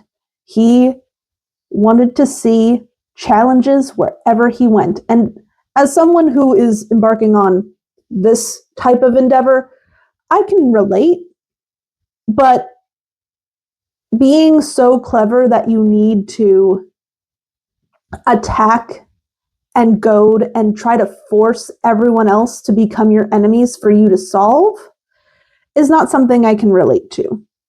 I want to call him Odysseus the most complicated, but at the same time, I also want to call him Odysseus the midlife crisis, the man who chases the high of being the cleverest man in the world and makes everyone's lives worse for it. I can only hope that this Telemachus, who is lucky enough to have the love of a goddess, internalizes the narrative that he is not like his father and treats her with every respect he can muster. Troy the Odyssey, directed by Tekin Gergen in 2017. This is objectively the worst film, at least. But, you'll see. While Voyage to the Underworld is technically like the worst Odyssey adaptation because it has no interest in being an Odyssey, so it is what it is. This one is bad, like on a technical level. It's just poorly crafted, and you'll see why. We're starting off with the Trojan horse problem, where we zoom in on our Odysseus, played by award-winning porn star Dylan Box. He is joined by the most aggressively Australian man I've ever seen, playing Agamemnon, who seems to have been smushed in with Menelaus because he keeps calling Helen his wife. Next scene is Priam standing on a hill, gloating over his victory, and he orders Cersei? What are you doing here? Cersei, what are you doing here? Blink twice if you need assistance. So yeah, Cersei is here, and she's playing a Trojan priestess who is either sleeping with or is being harassed by Priam. And we don't get any clarification on that because he is immediately slitting his throat to summon... Checks notes. The Kraken.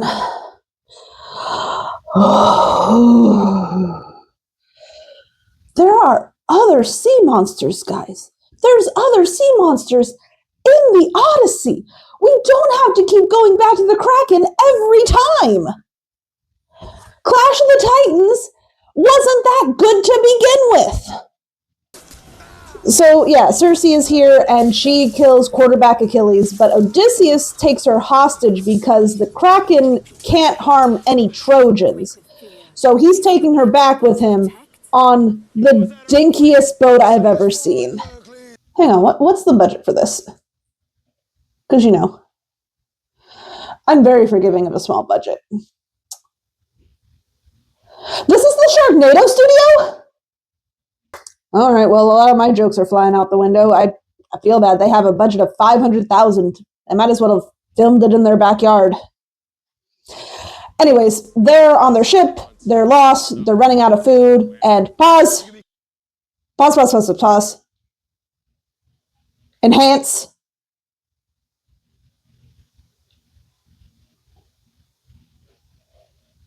Oh my God, what do I do with this? Okay. What do I do with this? Skip first. All right, fuckers, we're dealing with a budget of a small Manhattan wedding. So whatever you guys can bring from home, anything you can to contribute, your own costumes, your own props, please bring to set tomorrow. I can bring my own sword. Yeah, sure, just make sure it doesn't cut anybody. It probably won't cut someone, but it might sting them a little. Are you even allowed to do this? Does the Nobel collection have a SWAT team? Does Fran Walsh get to punch this guy in the face?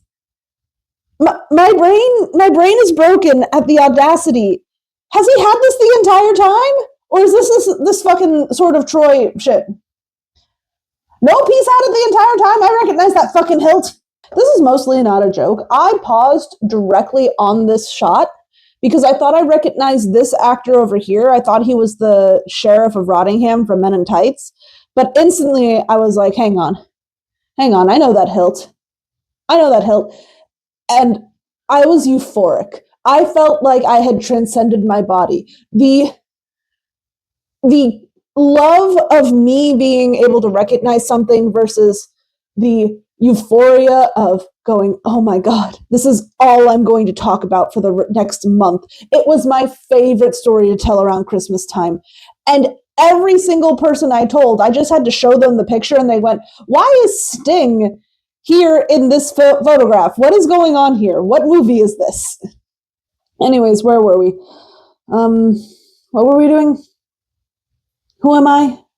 Who am I now? Now that I am burdened with this information, the sharing of it does not burden me less. So the dinky boat gets pulled in by the siren's call, but when they wash up on shore, it seems to be the Calypso portion we're starting. Calypso seems to be giving Odysseus lotus petals to keep him complacent, and after a while, Cersei rescues him. They find the rest of his crew. One of them stays behind because he's got nothing left in Ithaca, and they travel the path of the dead, which seems to be this labyrinth. Which is not a problem because they solve it in 2 seconds. The real problem is this giant bull man that kills one of their crew members. That happens, they move on, they find the Cyclops gets stung in the eye, Another crew member drops it, so it's only Circe and Odysseus who get to the rescue boat at the end of this journey. So they get to Ithaca, and Circe just goes, yeah, I think I'm going to travel around and keep helping people and stuff. And so she leaves, and then the typical ending of the Odyssey is happening. The suitors are being mad. Telemachus is threatened. Odysseus does the thing.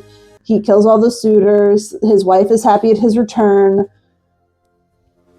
Oh no. Oh, the fucking Kraken's back. Alright, so after all the suitors are dead, the earth starts shaking and the Kraken is back. But oh no, Circe is also back. And it's a problem for all of 2 seconds because Circe disguises herself as Odysseus and gets eaten and slices the Kraken from the inside. Oh no, she's dying. She's dead now. She's dead now. She said now. God, this death scene lasted fucking forever. Anyways, that's the end. So is this a good movie? No. No, it's not. Is it a good Odyssey? Kinda. I mean, it has all the basic elements of an Odyssey. If you came to me and said, here's $5 and some shoestring, make me an Odyssey, well, you know what I'd do with $5 and a shoestring for an Odyssey. But this isn't the worst thing. It's got fun elements. It's still a journey to go home.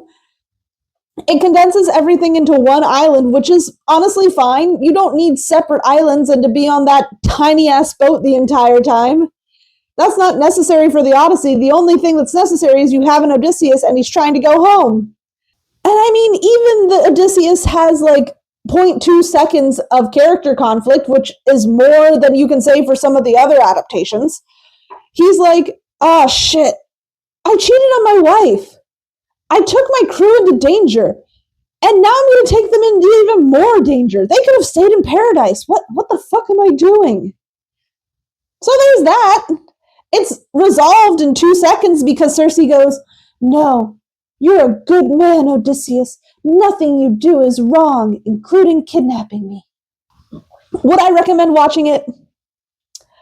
I don't know. I enjoyed it, but I have bad taste. I have very bad taste. I love hating bad things. So, like, take that with a grain of salt.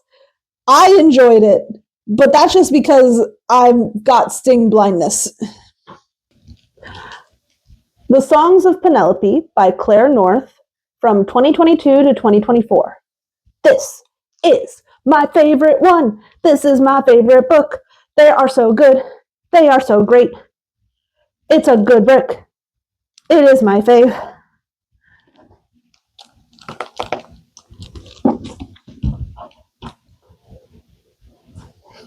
A one-sentence summary of this book series would be Penelope girl bosses her way through every problem that anyone ever has imagined Ithaca to have while Odysseus is away.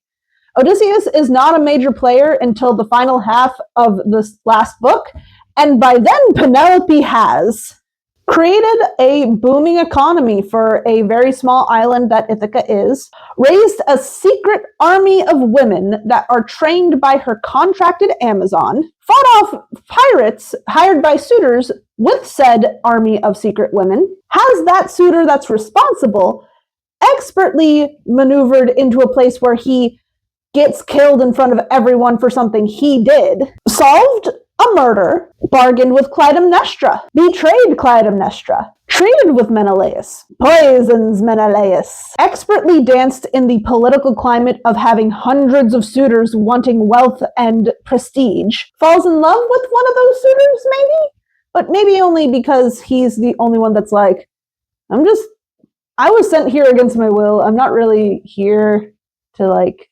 win. Irreparably damaging the relationship she has with her son. But fuck it, he's the worst Telemachus. And I say that as hating the original Telemachus. I hate the original Telemachus. If for nothing else than just being very disrespectful to Penelope. and never having any consequences for it. At least in this series, he gets consequences for it. Fucking, oh, we gotta do it the right way, which is not the way women can't do things. If a woman does it, it must be wrong. Each of these books is narrated by a different first-person POV of goddesses. The first one is Hera, the second one is Aphrodite, and this one is by Athena. Each of them, it's so good, each of them are giving their own spin on the events that they are witnessing, but all of them are acutely aware of the power of story and propaganda and perspective. Hera calls it the poet's disease, being obsessed with how people are going to perceive you even after you are gone.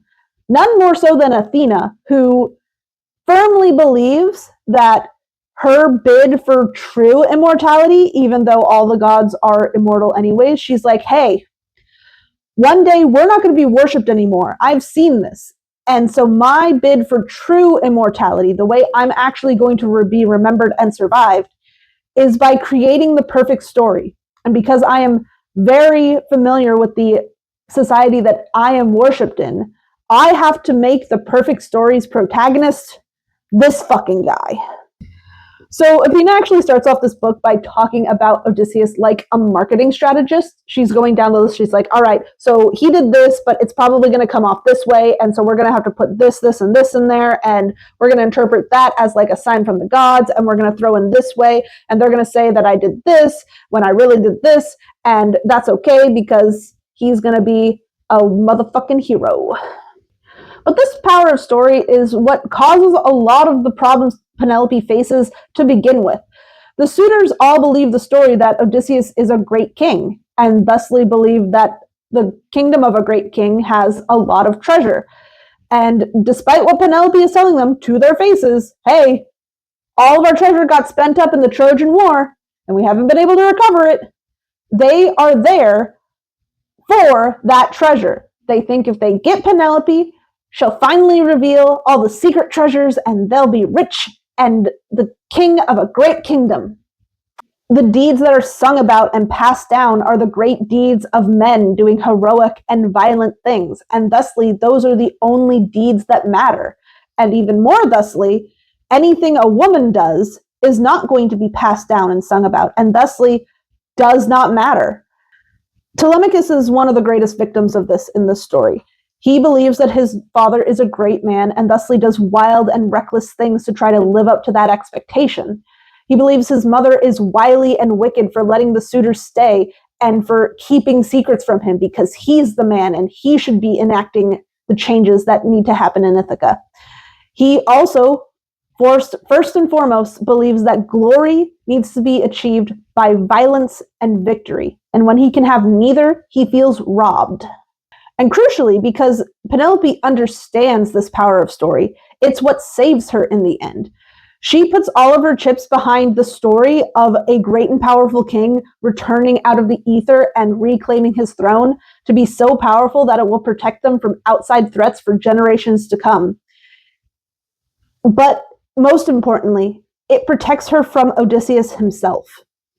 So after Odysseus and Telemachus are done slaughtering the drunk and poisoned suitors, they do start trying to kill the enslaved women because Telemachus and Eurycleia are like, yeah, those guys that are really, really free and independent, those were whores. Those guys were whores. But Penelope intercedes before they get past the third one, but they kill one of her most trusted advisors, and she is pissed. She does not forgive Odysseus for this slight, even though it's less enslaved women. The other 9 are actually victims of the coming battles. Instead of a deus ex machina where everyone's just told to live in peace, they all retreat to Laertes' farm because an army of the people that weren't slaughtered, all of the fathers of the suitors that were killed, go to try to kill them.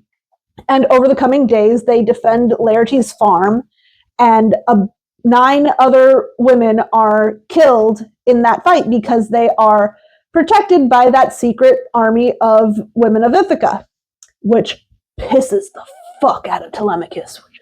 So in this version, the Deus Ex Machina is not Athena, it is Electra, Clytemnestra and Agamemnon's daughter, who comes in with the full force of Mycenae to go, is there a problem here? And the suitor fathers go, no, there's not. So when Penelope isn't giving Odysseus complete complacency and is fighting back and is angry with him and will not just forget about those damned enslaved women, he seriously considers hitting her, abusing her, and raping her to put her back in her place. In the long run, he realizes that that would be a terrible thing to do strategically because Penelope is smart and competent and is the one getting them through this crisis and is the one who knows how to actually run Ithaca. But in the short term, in the moment, he knows that if he were any other man, he would hit this woman without a second thought. And he, already believing the stories people tell about him, is not like other men. And that, unfortunately, is the thing that saves Penelope from hurt and heartache. And in the end, they don't love each other because Penelope finds she cannot forgive Odysseus for what he's done, both when he's been back and how long he was gone. But she holds out the olive branch at the end for them to try. Odysseus, recognizing the amazingness that he has in his wife, accepts the try because all this that they went through, he went, yeah, this one's a good one. This one's a good one. She's a good one. I like her. And she's like, don't touch me. You can stay. You can stay in the house. Don't touch me. This is my favorite Odyssey adaptation, not just because it has phenomenal research on a historical level, on a myth retelling level, on a geopolitical level, on an interpersonal level between Penelope and Telemachus, between Penelope and the suitors, between the suitors and Telemachus, between Penelope and the greater world at large. There's so much thought and research that went into this series. I seethe with jealousy and jump with joy that somebody has put in so much thought into what Penelope might have actually gone through. And unlike Atwood and Miller's adaptations, there's more to being a woman in this patriarchal system than just the tragedy of being a woman. Penelope finds joy in her community, in her conspiracy with the other women. She finds ways to circumvent and navigate this world where people constantly underestimate her. The worst thing that happens to people in this series happens when they underestimate women. And Penelope is not immune from this. In book 2, Helen is doing machinations, and since nobody suspects her of doing machinations, it throws Penelope's whole scheming and plotting and politicalization off the entire time until she and Helen start making moves together. And that's when they're able to neutralize the threat that is Menelaus to both Penelope and to Helen. And they're like, love you, babe. We get stuff done when we work together, don't we? We're like, yeah. There is joy in being a woman here. There is love to be had, community to be shared in secrets and in subterfuge, in making sure that you still carve out a bit of life for yourself in this deeply oppressive patriarchal society. There is also tragedy in finding that joy at the expense of some of the relationships around you. Penelope and Telemachus, it's said, are never going to have a good relationship because Penelope did the thing she did to protect him at the expense of him achieving greatness, at the expense of He would rather have died than be beholden to his mother's whims. And there's nothing that can be done about that. And so do we really care about this Odysseus? I don't care about this Odysseus. I'm going to give Penelope her epitome of Queen Penelope here. This is a queen who sacrificed herself, who sacrificed other people, who got shit done.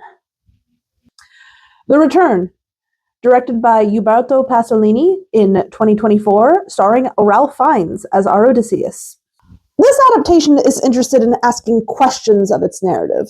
Like, what are the long-term implications of Odysseus being gone for so long? What impact are the suitors having on the island itself? What if Penelope had a sort of fury and sympathy for the suitors?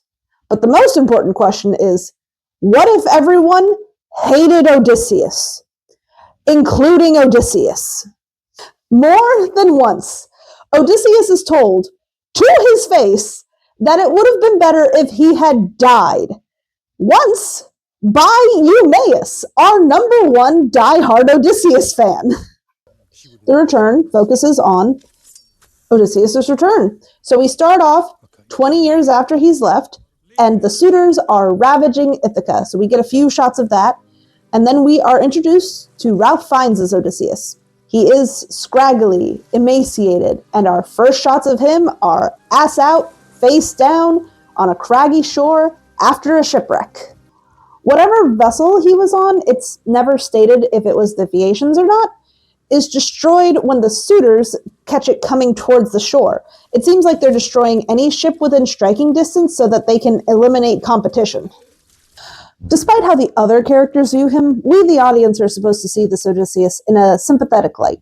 He's got a sad, kicked puppy look to him. This seems to be in conjunction with the more modern idea that Odysseus is almost certainly operating under PTSD conditions. So giving him this sort of tragic, trauma-induced sort of contemplation is more aligned with what we, the audience, are familiar with veterans coming home from war. So he has trauma, and it's typically supposed to explain away some of the things that are kind of irregular.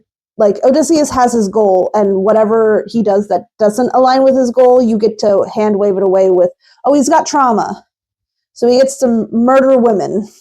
This Odysseus isn't a smooth talker or a trickster. He actually spends most of this movie in quiet observation, trying to see what's going on here in this island. So after a couple days of spending time in Eumaeus' hut telling his war never changes stories, he finds out that his father has passed away. He sneaks off to the funeral and sees kind of what Penelope's been putting up with all this time, and demands that Eumaeus take him to the palace. So he does his typical beggar reconnaissance mission. He's forced to fight Iris by the suitors, but accidentally kills him because this version still needs to be tragic and pathetic. Penelope comes down to meet him at night, instantly clocks him, and then goes off on a philosophical rant about how much she's had to sacrifice for Odysseus. She's had to sacrifice this island to remain loyal to Odysseus. Yes, queen, kill him, eat him alive, eviscerate him. You deserve it. So seeing that his family has either died or hate his guts, he turns tail and runs away. Eumaeus catches him though, and Eumaeus goes, yes, I know who you are. I almost instantly knew who you were. Yes, you should have died, but dude, are you running away? What the fuck? And Odysseus goes, what do you want from me, man? And he's like, I want you to die fighting the suitors. That is the best case scenario in this situation. So Telemachus gets to Eumaeus' hut, hides out there for a while. Odysseus reveals he is Telemachus' father after killing 2 suitors who were sent to murder him. And then they go on an honest-to-God chase scene. Odysseus falls behind twice, and Telemachus hates him so much, he leaves him behind to die. Twice. So since everyone hates this Odysseus, but we, the audience, are still supposed to feel sympathy for him, the culmination of the movie, the actual killing of the suitors, is no longer a revenge plot. Remember, all of his violence has been done in self-defense up until this point. The killing is now supposed to be a way to prove his worth to the people he left behind. He asks Penelope outright. He strings the bow, he does the tasks, and asks, "Is this what you want?" And she says yes. He asks her if he is what she wants as opposed to the other options laid before her. And she says yes. Up until Antinous is being beheaded by Telemachus, that one she takes a little bit of umbrage with, probably just because he's being so chill about it. And so, standing in the wreckages of Ithaca, in the blood of the slaughtered suitors in this palace, the family remains, reconciling with the deep emotional scars that have been put upon them over 20 years. How are we going to resolve these? Well, unfortunately, the Odyssey has a set ending, and this movie, despite its clear intentions of calling into question much of the emotional journey that Odysseus and his family go through, is still set on maintaining the ending of the Odyssey.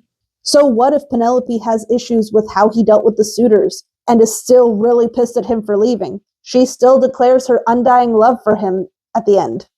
So what if Telemachus hates his father for what he's done to the island? He, in one singular change, leaves to go on his own journey. So what if the island hates him? He's still the uncontested king. This movie doesn't have the Deus Ex Machina in book 24 because there's not a smackerel of religion or gods here. This movie touts itself as being very grounded in the emotional journey of these characters. And honestly, it does a very good job because the acting is phenomenal. But it's still not brave enough to pull this stuff through to the end. It still clings to the ending of the Odyssey, at least the ending that everyone knows.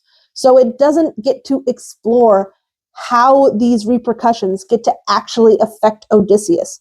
He still seems to come out the survivor, the one who hasn't suffered consequences because he's still alive and still gets everything he wants, despite how everyone is super pissed at him. Penelope gives him hope in that she is willing to understand why he's done what he's done. He says he doesn't even understand what he's done, why he's done the things he does. It's because of the PTSD. The loom that Penelope was weaving the shroud in is dismantled because Odysseus realizes, hey, that's where our room was. And so it's revealed that the loom was protecting the door to their original bedroom. And this kind of gives the movie a sort of hopeful ending, even though it feels like this is just the start of the very emotional journey Odysseus is going through. This Odysseus is a bit of a mystery, but he is the pinnacle of the PTSD trauma Odysseus, the one who is very guilt-ridden and full of shame, so much so that he is not willing to come back to his home. That's the reason that he is still, hiding with Eumaeus towards the end. He knows that he's fucked up. He knows that he should have come back with glory and men and gold, and he didn't. He watched all his friends die, in theory. And so when he washes up on the shore, we're not even sure this is what he wants.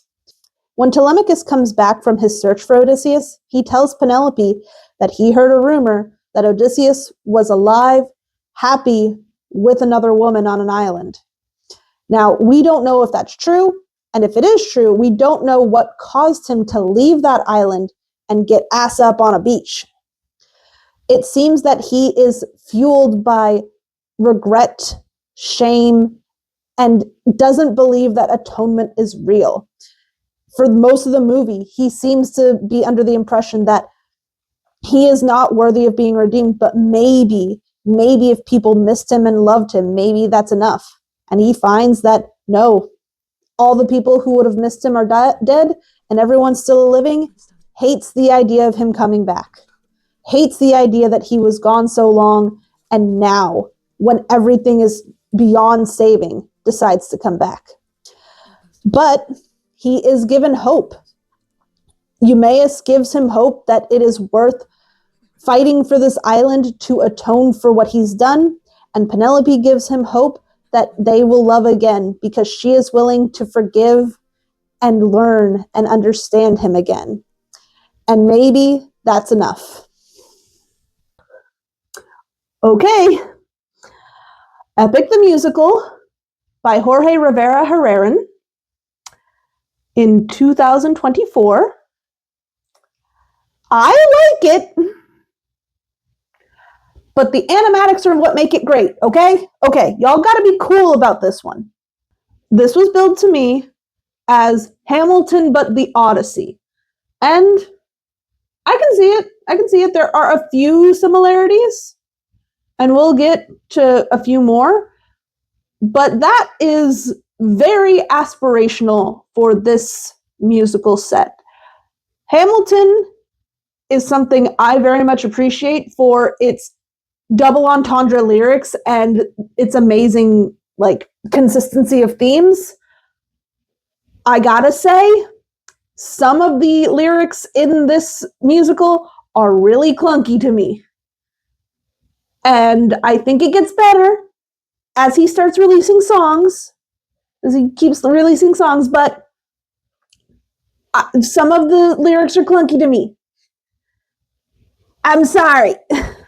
As with 90% of adaptations at this point, we start with the sacking of Troy and the Trojan horse problem, but with a plot twist of divine intervention baby tossing. Astyanax being tossed from the Trojan walls is something that happens in the Lost Trojan cycle, as far as we're aware, but Odysseus is never, ever, ever the one to actually do it. Sometimes he says it's a good idea, and sometimes he's the one to find the kid, but he's never the one to do the baby tossing. So I find this an odd choice, especially because there's a whole city of war crimes you could choose from. So they set sail from Troy, and the next song we are introduced to are two diametrically opposed forces, Polites and Eurylochus. Eurylochus, I'm sure you're familiar with by now. He is often the one, and nobody, because he is the most accredited Odysseus soldier oftentimes. He is the more shoot spear first, ask questions later guy, and Polites is more about peace and love and all that, which gets him all the way to... So Odysseus' motivations are transparent. It's in song 1. We're getting back to Penelope and Telemachus. So what's more interesting is the methods in which he is willing to utilize to get back home. Odysseus explicitly is going through a very villain arc in this one.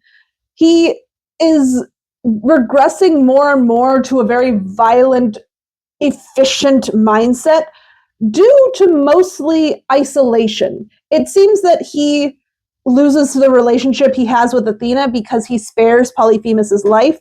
Polyphemus kills his quote-unquote best friend, so more isolation. The crew distrusts him more and more, starting with the windbag incident and ending in a full-on mutiny. So up until the end of Act 1, Odysseus is trying to cling to Polites' mindset of trying to embrace the world with open arms type things, until Tiresias tells him, hey, there's gonna be a guy that comes to woo your wife who has a trail of bodies and has committed multiple atrocities. And he's like, well, I can't have that. I'm gonna commit multiple atrocities. The theme of this musical is the ends justify the means. No matter what, he is getting home to his wife. Starting in Act 2, he murders all of the sirens, does not flinch when Scylla takes 6 of his men, which gets him mutinied against. When Zeus comes down from the heavens to enact punishment for Helios' cattle, Zeus asks Odysseus to choose between him being murdered and his crew being murdered.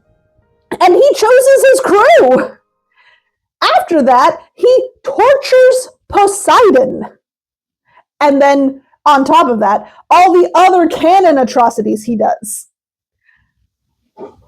But I kind of love it. I kind of love it. This is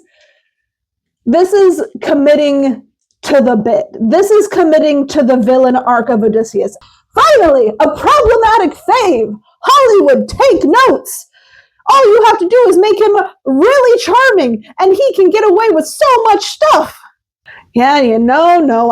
I understand you can get away with a lot more violence and cruelty in a non-visual medium. But come on, all you need to do is make him not cheat on his wife, and they are willing to forgive so many war crimes. And when I say the ends justifies the means is the theme of this musical, it's that Odysseus's crimes are only a burden to him when he can't get what he wants. On Calypso's island, after he's been trapped for a while, he's given some big PTSD moments of all I hear are screams and all that, and he's willing to jump off a cliff because of the weight of the burdens of the things he has done. But as soon as he is given the chance to get back to Ithaca, he's back to being the starry-eyed adventurer, and he's doing his fights, and he's getting on, and he's trying to, do the right thing. He tries to ask Poseidon to give up on him, and then tortures Poseidon. And only at the very, very end in the last song does he go, yeah, I did some terrible things. But it's not even to go, yeah, I feel guilty about what I've done. It's, hey, wife, you still think I'm hot? What's even more interesting is that we get a reversal of extremes when it comes to what we typically see in a Hollywood Odysseus, which is the diminishing of the violence, but still keep the women of the disrespecting and the cheating and all that. Here, not even Calypso can get him to bone down, which is a shame that Penelope only has 1.5 songs and no personality. She only gets to wait for him and forgive him, which is a surprisingly basic Penelope for how far we are into the timeline.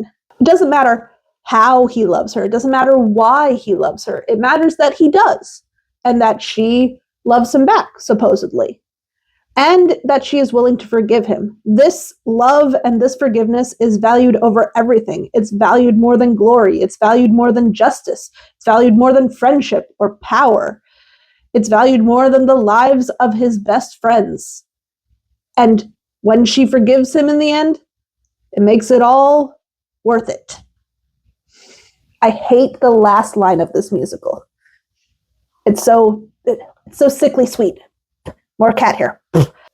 This does have one improvement over Hamilton the musical. Only most of the named women in this cast want to bone Odysseus. Athena just wants him to become a super soldier or something. Now that we've gotten all the nitty-gritty out of the way, this is my favorite Odyssey experience. This is the closest to a reading of the Odyssey that would have happened in 8th century BCE. For one, this is not baby's first Odyssey. If you have not at least read the Odyssey once in your life, you are going to miss some major plot points that are pretty significant, even in Epic the Musical. So this musical requires you to have a basic outside comprehension of what is happening in the musical, which is what was expected of an audience in ancient Greece at the time, because these songs and poems were not just the one thing. It was a capturing of the mythological zeitgeist at the time. People knew Odysseus and his travels and his stories, but only a few people heard Homer's Odyssey. And so this specific format of knowing you need background information to come into this musical to get the full experience is but one reason that this is like an ancient telling of the Odyssey. The collaboration between the audience and the musical brings this musical from like a B to an S tier.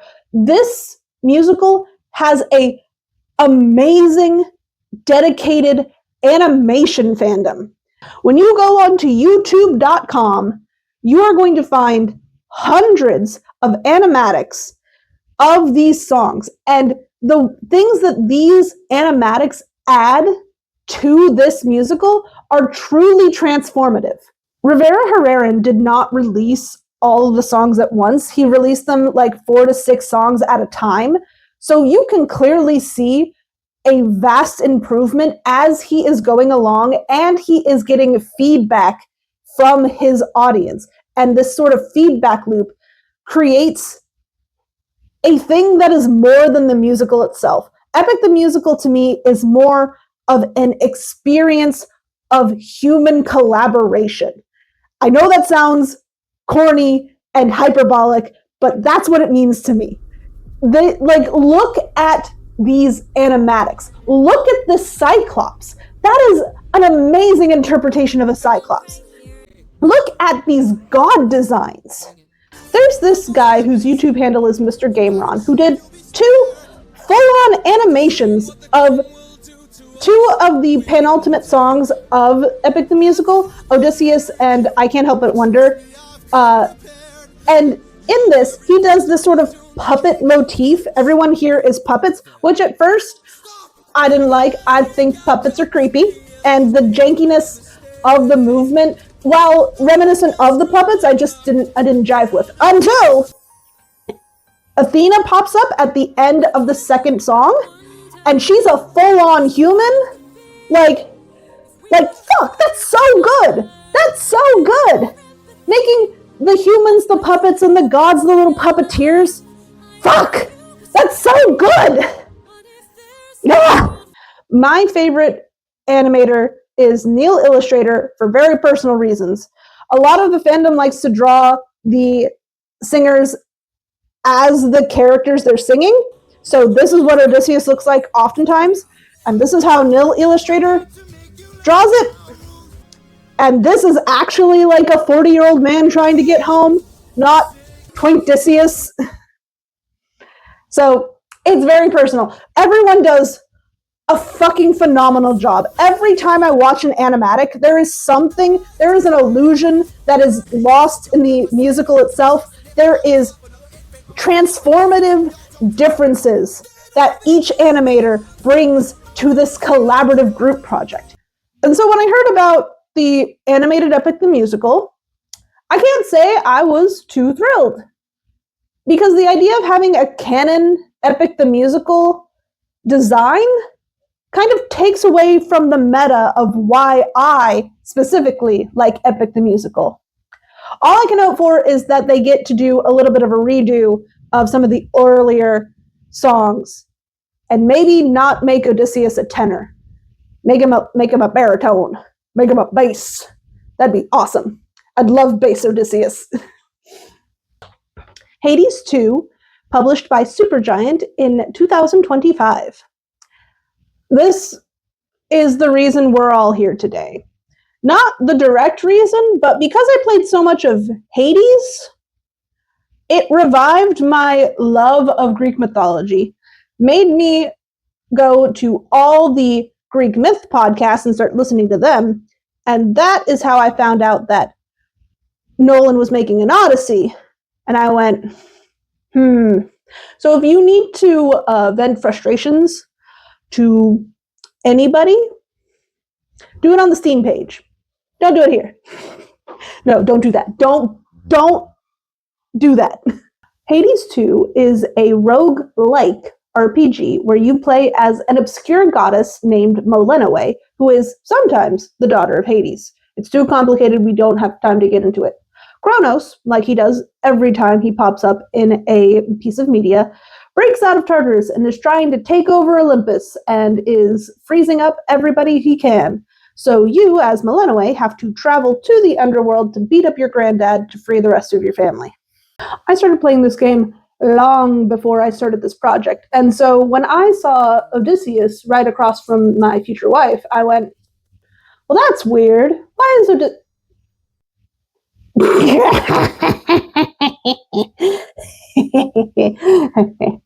Got him.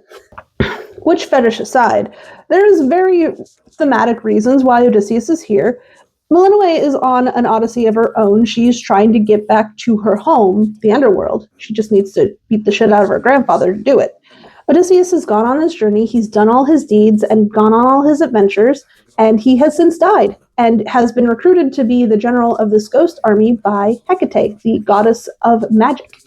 Odysseus is the general tactician and mediator between all of the gods that live in this forest and the literal ghost army that has been recruited to help fight the other forces of Kronos that besiege Mount Olympus.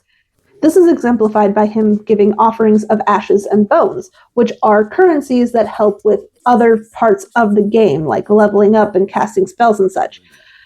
This is explicitly called out as being the ashes and bones of the dead that are fighting in this army. So it mirrors how these sacrifices and offerings would have happened in ancient times. This is mirrored by the game's own offering system, where Malinois is able to offer nectar and ambrosia to friendly characters to increase their friendliness stats. So a game mechanic I forgot to mention originally is the keepsake mechanic, which is when Malinois befriends an NPC, a non-playable character, she is gifted a token of some sort of personal attachment. And these tokens she can equip and carry them into a battle, and they give her certain stat buffs.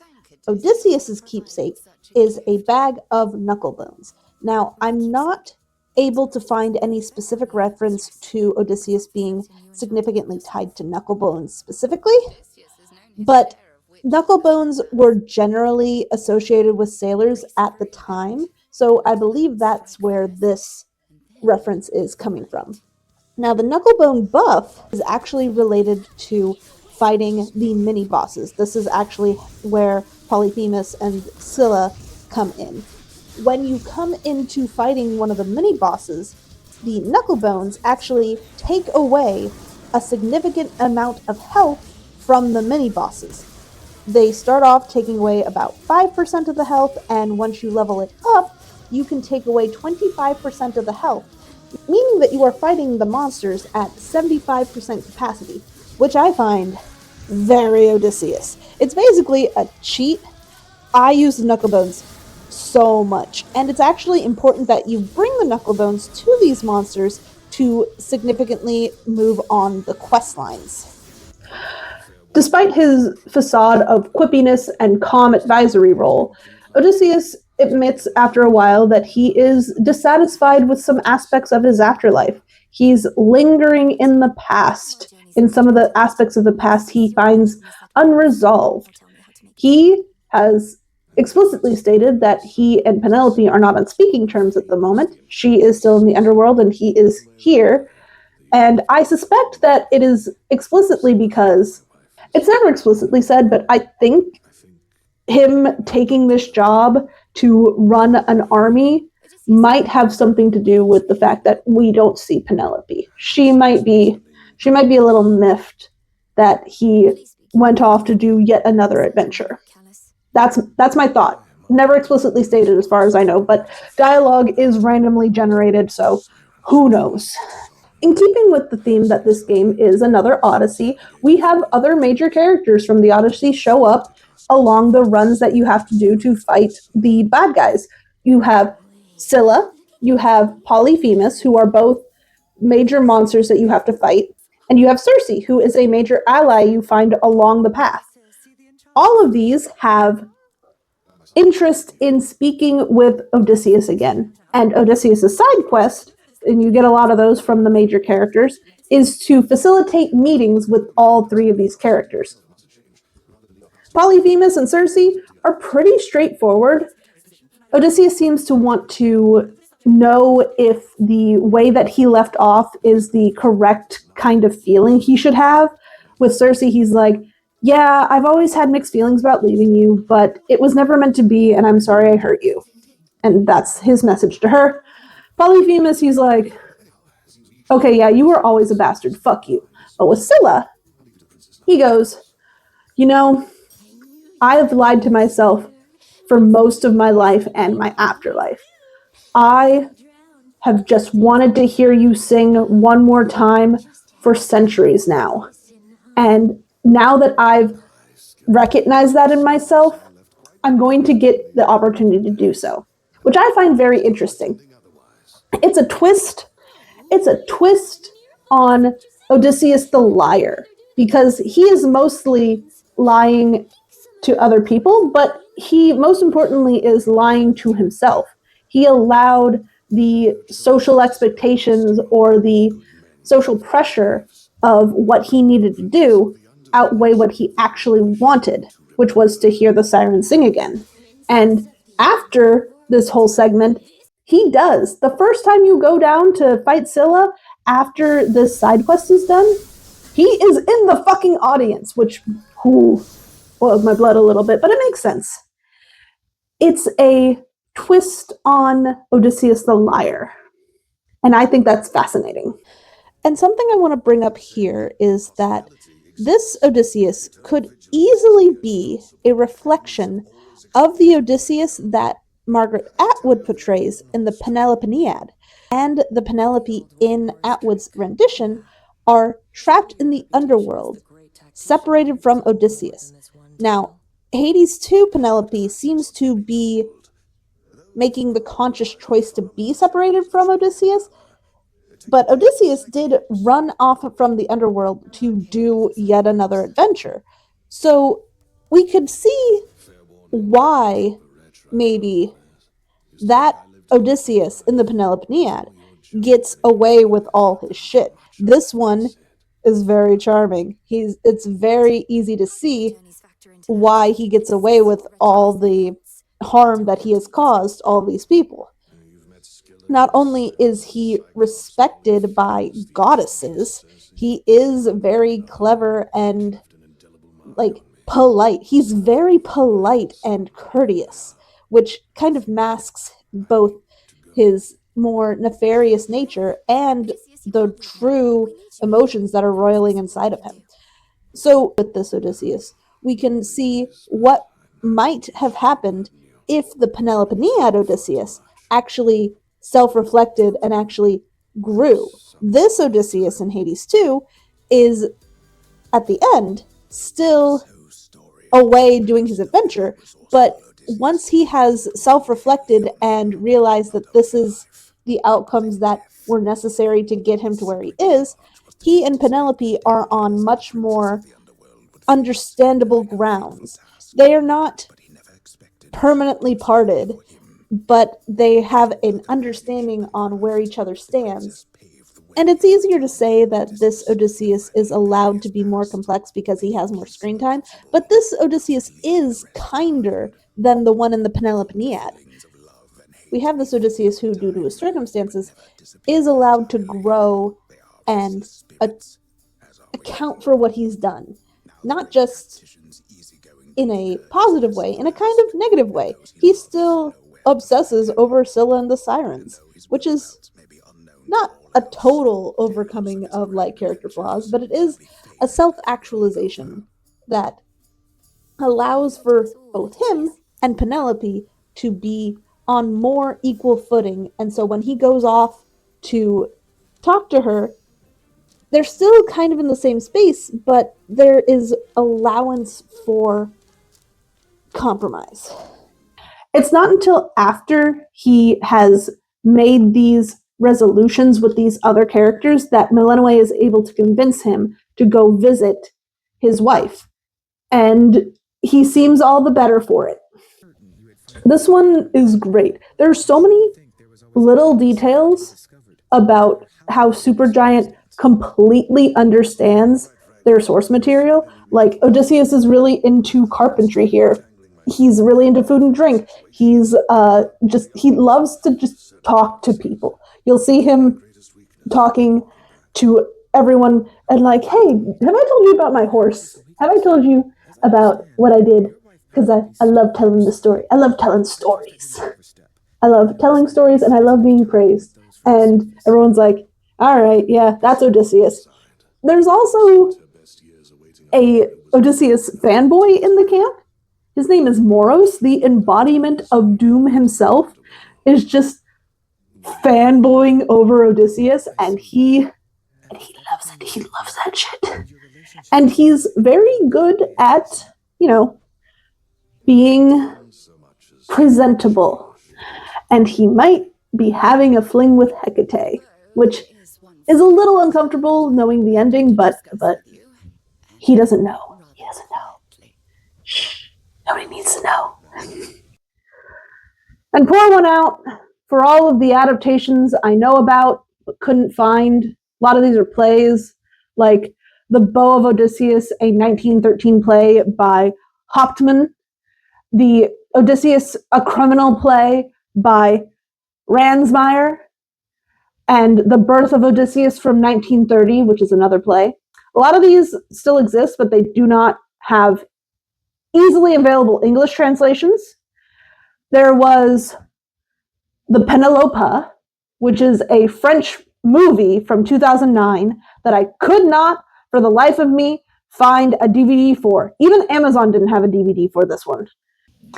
Odysseus Homecoming, which was a video game from 2000 where you played as an original character trying to find Odysseus. Couldn't find a playable version of that. And if you're wondering about any other adaptations that you think are your faves and should be here, they were in the kids version. They were in the kids section. Don't worry about it. This was a lot. It was a lot. You don't have to tell me. I did it.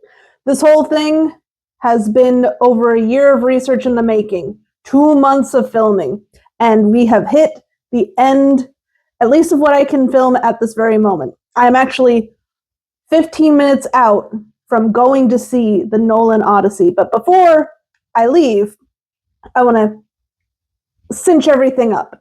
So what makes a good Odysseus? To me, personally, there has to be two things. One, there has to be conflicted feelings about his homecoming. He can't just be, I'm really wanting to return home, and he gets home and he's super happy. Whether it's the, oh, I'm worried because I've been gone so long that people will be mad at me, or the wanderlust versus love of homeland conflict. Either way, it's a good conflict that leads a through line through all of these episodic island adventures and gives you a little bit of spice. We all know how an Odyssey ends, but how do we resolve this conflict? Because the original Odyssey clears up the homecoming with, it's just something you gotta do. So having that conflict be a central force of Odysseus makes for it's a good bedrock to put down for a good story. And so the second thing is, he needs to be a liar. I love when Odysseus is the one that is telling the majority of the journey of the Odyssey, because it introduces the unreliable narrator aspect, and I love that shit. That's so good. I love questioning every single thing that Odysseus says in that segment. I love going, oh, well, a Cyclops, some monsters, 2 goddesses, but then shift it around. Maybe the fantastic bits are the only things that are true. He talks a lot about how the crew that he was with disobeyed him and got them into trouble. Are you entirely faultless in that, Odysseus? Really? And so the best Odysseys are where he is the one telling the Odyssey journey, and he has obvious conflict about returning home. So who are the good Odysseus that we've covered? All of the ones written by women. So Margaret Atwood's Odysseus, Madeline Miller's Odysseus, and Claire North's Odysseus. Fucking fantastic. We have my favorite, my guilty favorite is Hades 2 Odysseus, because he's the pinnacle of, I'm just a little guy. You can't be mad at me. I'm just a little guy. Sure I did some things. Sure I don't have a great relationship with my wife, but I'm so charming. And he's right. Out of the movies, The Return has a good Odysseus, even though it doesn't have good other characters, I would say. Troy the Odyssey has a good Odysseus. Hard for me to say, but yes, he's a good Odysseus. He is troubled by going home because, he's done some terrible things on his journey to get home. 1997 does not have a good Odysseus, even though I do like that movie. It's, he's straightforward. I love my wife, I'm getting back to my wife, even though he immediately sleeps with the women that he comes across. He's straightforward. He's like, I want to get back to my wife. The 1968 version, despite having its unreliable narrator possibility, I don't think it takes a hold of it like it should, being that it's the only film adaptation that goes in media res and tries to do the whole thing. 1954, good Odysseus. Good Odysseus has the Wanderlust versus King of Ithaca conflict. Good Odysseus. So yeah, this is the end, or close to the end. I don't know how much of the Odyssey of Christopher Nolan's I'm going to be able to show. We'll see. I'm literally at the minute mark of when I have to leave. But whether or not this is the end or close to the end, I am so thankful that you got here. I haven't even finished making it, but I know we're hours into this. So if you've made it this far, I am so grateful. This has been such an awesome, enlightening, frustrating, joyful, weird experience to do. And I hope you enjoyed it. I'm going to go off the deep end.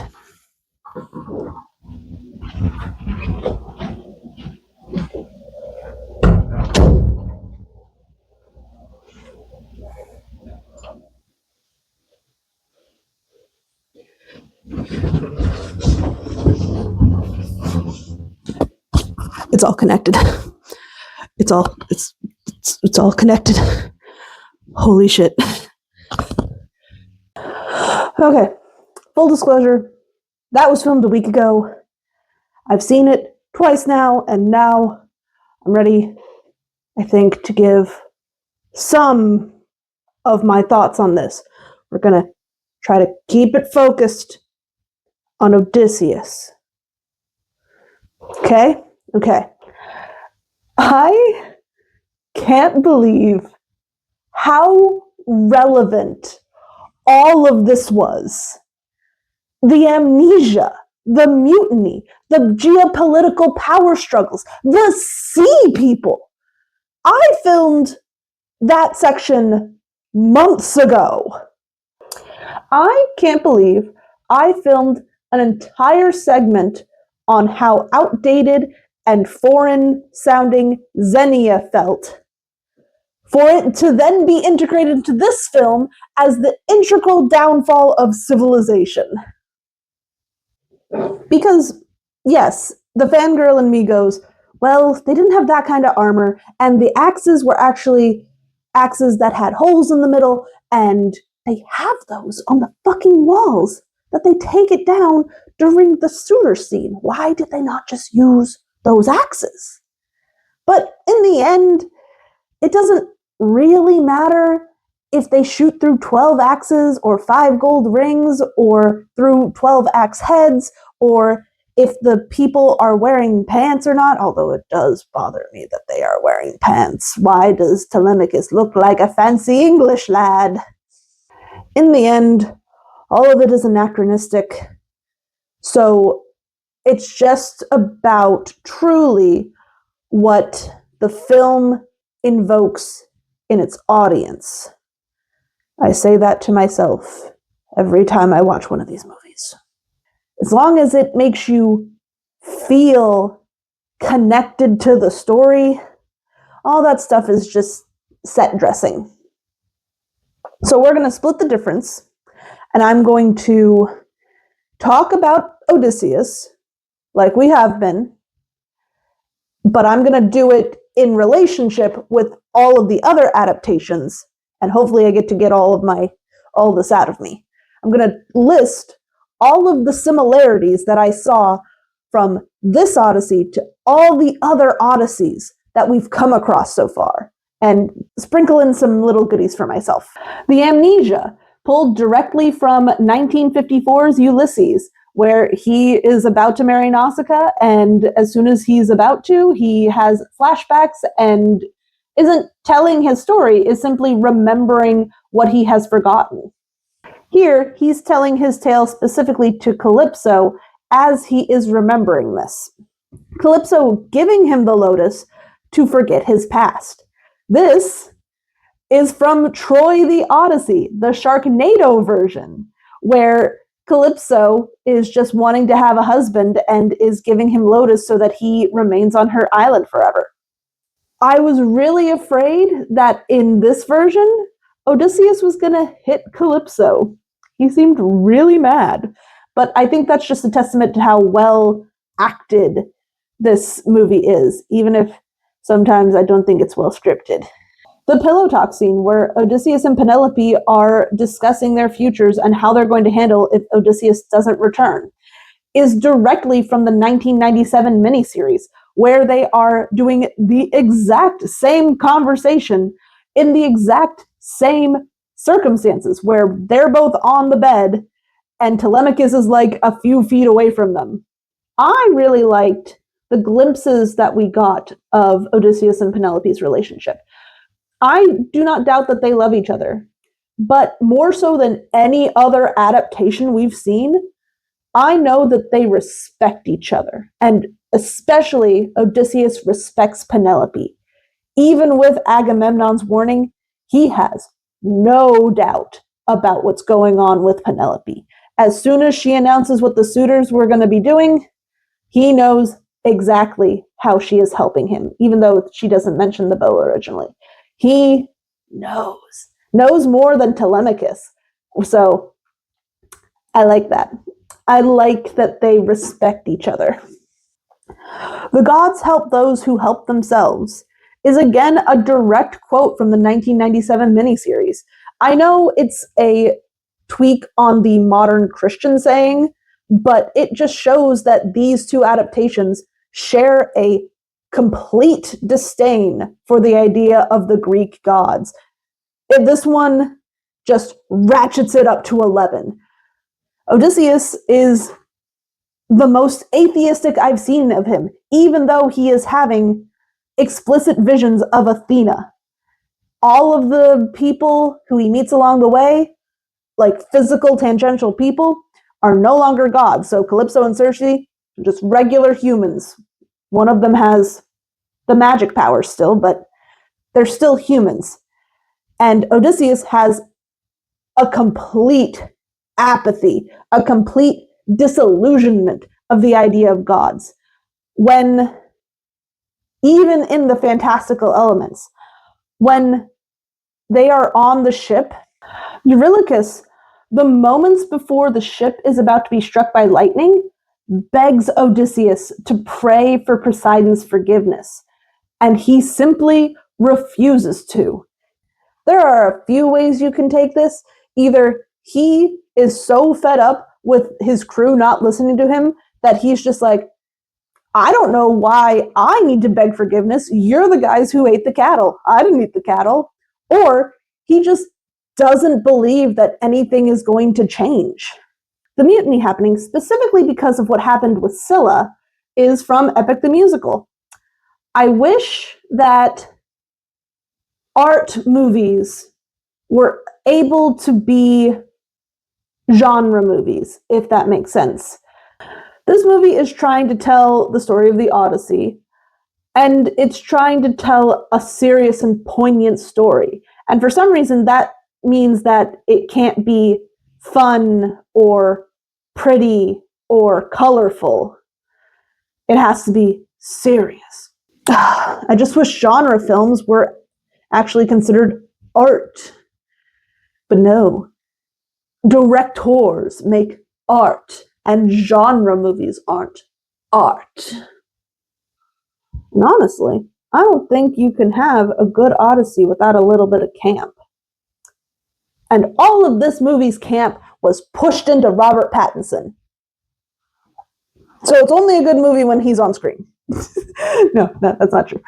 Circe, being the victim of sexual assault and doing transformations as a preemptive strike, is from Circe and others, but I first saw it in Circe. So they took away her goddesshood, and they took away a lot of goddesshoods to make her a cranky, spiteful witch in the woods. I have no idea what's up with her crow sister. We know about a sister from Circe's Pasiphae.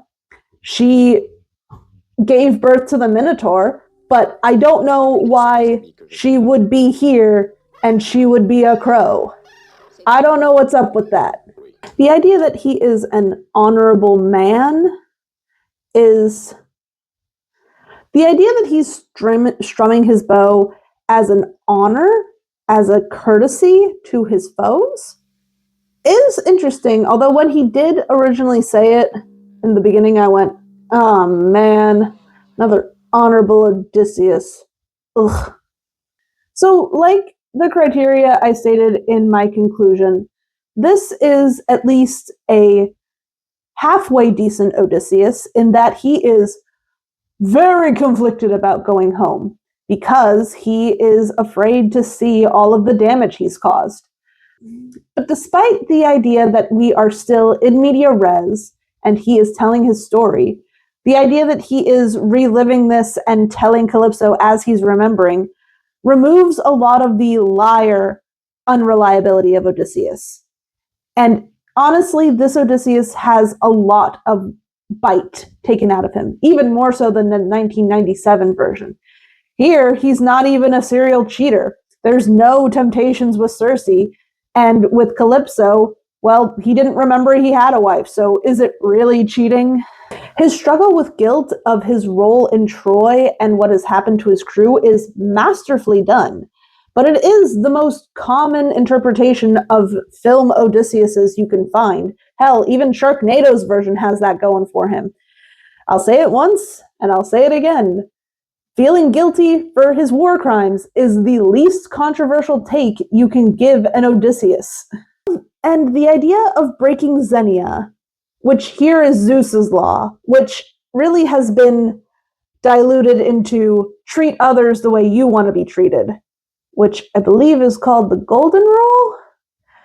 Anyways, the idea that breaking Xenia is like the downfall of this civilization is a really interesting notion, because it's not just the breaking of a divinely held rule, it is the breaking of trust with each other. It is the disillusionment of camaraderie and decency, whatever decency means to these guys.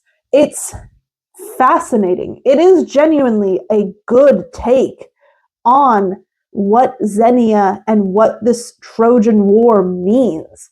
And the idea that you're pulling in actual like archaeological records and bringing this mythological story, the most grounded version of the Odyssey I've ever seen, not just because it's pulling in these actual historical notations and takes and like giving it like actual consequences, but also because it's purely driven by human action, supposedly. Having the Greeks be the sea people, the sea people were a threat to the Greeks as well. So the twist that the Greeks are the sea people, it's pretty good. That's pretty good. We are our own monsters. I like it. It's pretty good. Here, civilization is tied to something drastically different than all the other adaptations we've seen. We've seen these movies get hella xenophobic. None more so than Ulysses versus Hercules, where civilization is tied directly to tools, textiles, architecture, agriculture, being blonde. There's a lot of blonde Odysseus's. But here, everyone is the barbarian because everyone has broken the sacred bonds of community. And so when Odysseus is traveling throughout these lands, everyone is on equal footing because everyone is just responding to the new world that Odysseus has made. The Lacedaemonians, they are the pinnacle of this technological progress that oftentimes comes with the association of civilized peoples. But since everyone here has fallen to barbarism, they are just the clear next step in this Bronze Age collapse. So when they are attacking Odysseus and his men without a second thought, they are just adapting to this new world that Odysseus created. As you've noted, the Lacedaemonians are never in film. And not only are they here, they are expertly done because the whole point of the Lacedaemonians is that they are a punishment for breaking Xenia, a very specific Xenia with the Cyclops, but here they are a punishment from the future. They are the next technical progression of this world that Odysseus has created. These are the consequences of his actions, and even nature itself is making sure that they feel the punishment. That's some good shit. I like that here, tying kindness and trust to civilization is like the thing that makes you civilized instead of all the other really xenophobic interpretations that have come about over the last, all of the years. So do I think that the idea that breaking trust is the downfall of the civilization that they live in is a good take? Yes. Is it a good way to take the Odyssey? Yes. Do I laugh every time Agamemnon floats his way onto the screen? Yes. He looks so silly compared to everyone else. I know he's supposed to look like the Lacedaemonians and that he is the pinnacle of the technology of the time, but he's so silly. He's so silly looking. I'm glad he dies. Clytemnestra did nothing wrong. So I believe the title I'm going to give this Odysseus is Odysseus the Individualist. This is the most egotistical Odysseus I've ever seen. And I know that sounds wrong because he's sad about it, but listen to what he does. I'm the one who's going to kill all the suitors and nobody else. I'm going to get my men back from Circe. I'm going to listen to the sirens. I'm going to defy the gods and get my men back. My actions caused the fall of civilization.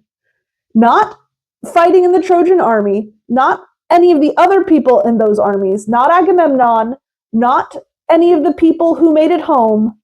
My actions were the fall of civilization. Like, how into yourself do you have to be to believe that you, as an individual, destroyed a civilization? But I have been griping about this the entire video. He is at least suffering a few consequences. At the end, after he's killed all the suitors, he has once again broken the trust of the people of his island. He and Penelope are exiled and will never return home. So there's that. But, with them actively acknowledging that civilization is collapsing, it kind of just reads like, all right, Telemachus, this is your problem now. Bye. Very boomer of them. I know I'm still a week late to the party, but I want to talk about the women as a treat for me for the inevitable storm of the film bros coming to this section. Penelope is fine. Anne Hathaway is an amazing actress, and she did great, but I am spoiled by Claire North's interpretation, so I'm just glad that she got to yell at Telemachus. I'm always down for whenever people yell at Telemachus. It's wild that she left Melantho in the suitor room to die. Very Atwood-coded of her. Very not girl's girl of you, though. I know she was mean to you, but... well, I guess, yeah. A queen isn't going to care if an enslaved woman dies because she was slighted. Other than that, what these women is mostly relegated to victims. Helen is a direct victim of Menelaus, and that's an addition, a choice. I don't particularly like it, even though it is thematic. Why would you do that to Lupita Nyong'o, man? Circe is a victim of the world Odysseus has created. Calypso is a victim of her isolation and love of Odysseus. Even Clytemnestra, even though we don't see it happen on screen, is a victim. And they're more symbols than anything, symbols of the people that are going to be most affected by this decline of civilization. Fun fact, according to Penelope's bones, during these times in ancient Greece, women had horrible malnutrition deficiencies, particularly iron, which caused a lot of them to be underdeveloped and to die in childbirth because they weren't given access to as much meat as men.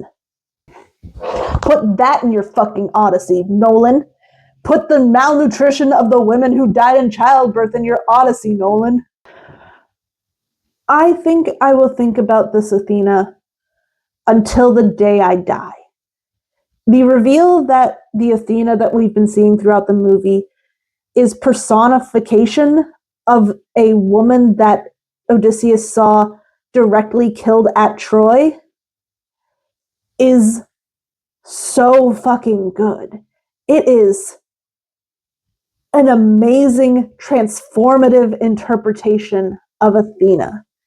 I know we just talked about how the women in this movie are mostly symbols, but God, what a symbol. What a way to depict the goddess of war. And like I said, near the very top, as much as I gripe about Odysseus, he is the least worst of the Greek heroes, especially compared to this Menelaus and this Agamemnon. At least this Odysseus learned a lesson. At least he gained some fucking empathy.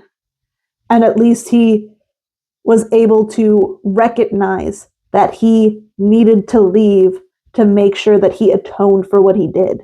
He didn't get his Nostos this time. And I dig it.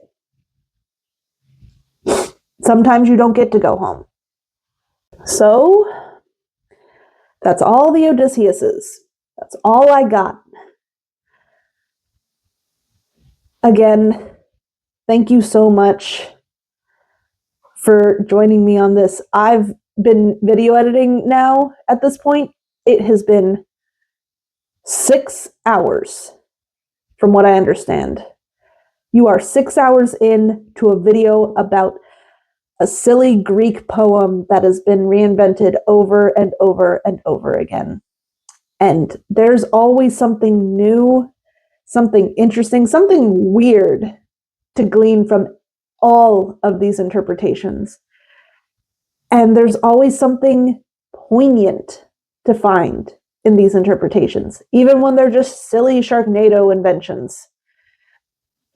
There's always something to be said about finding the little changes, finding what makes people connect to this character. I still enjoy watching these films. I still enjoy talking about this to people. And I'm glad at least one other person liked hearing me talk about it. Because God knows my friends are sick of me talking about it. So, thank you. Thank you for stopping by. If you like this, maybe I'll do another one. Not on Greek stuff, though. I think I need a break from Greek stuff because it's all going to turn into Gestalterfault, a blank milieu in my brain if I do another Greek hero. So maybe something else. Thank you so much for getting here. I will still be here, still be reading, and letting my cat take over my book stand. Bye.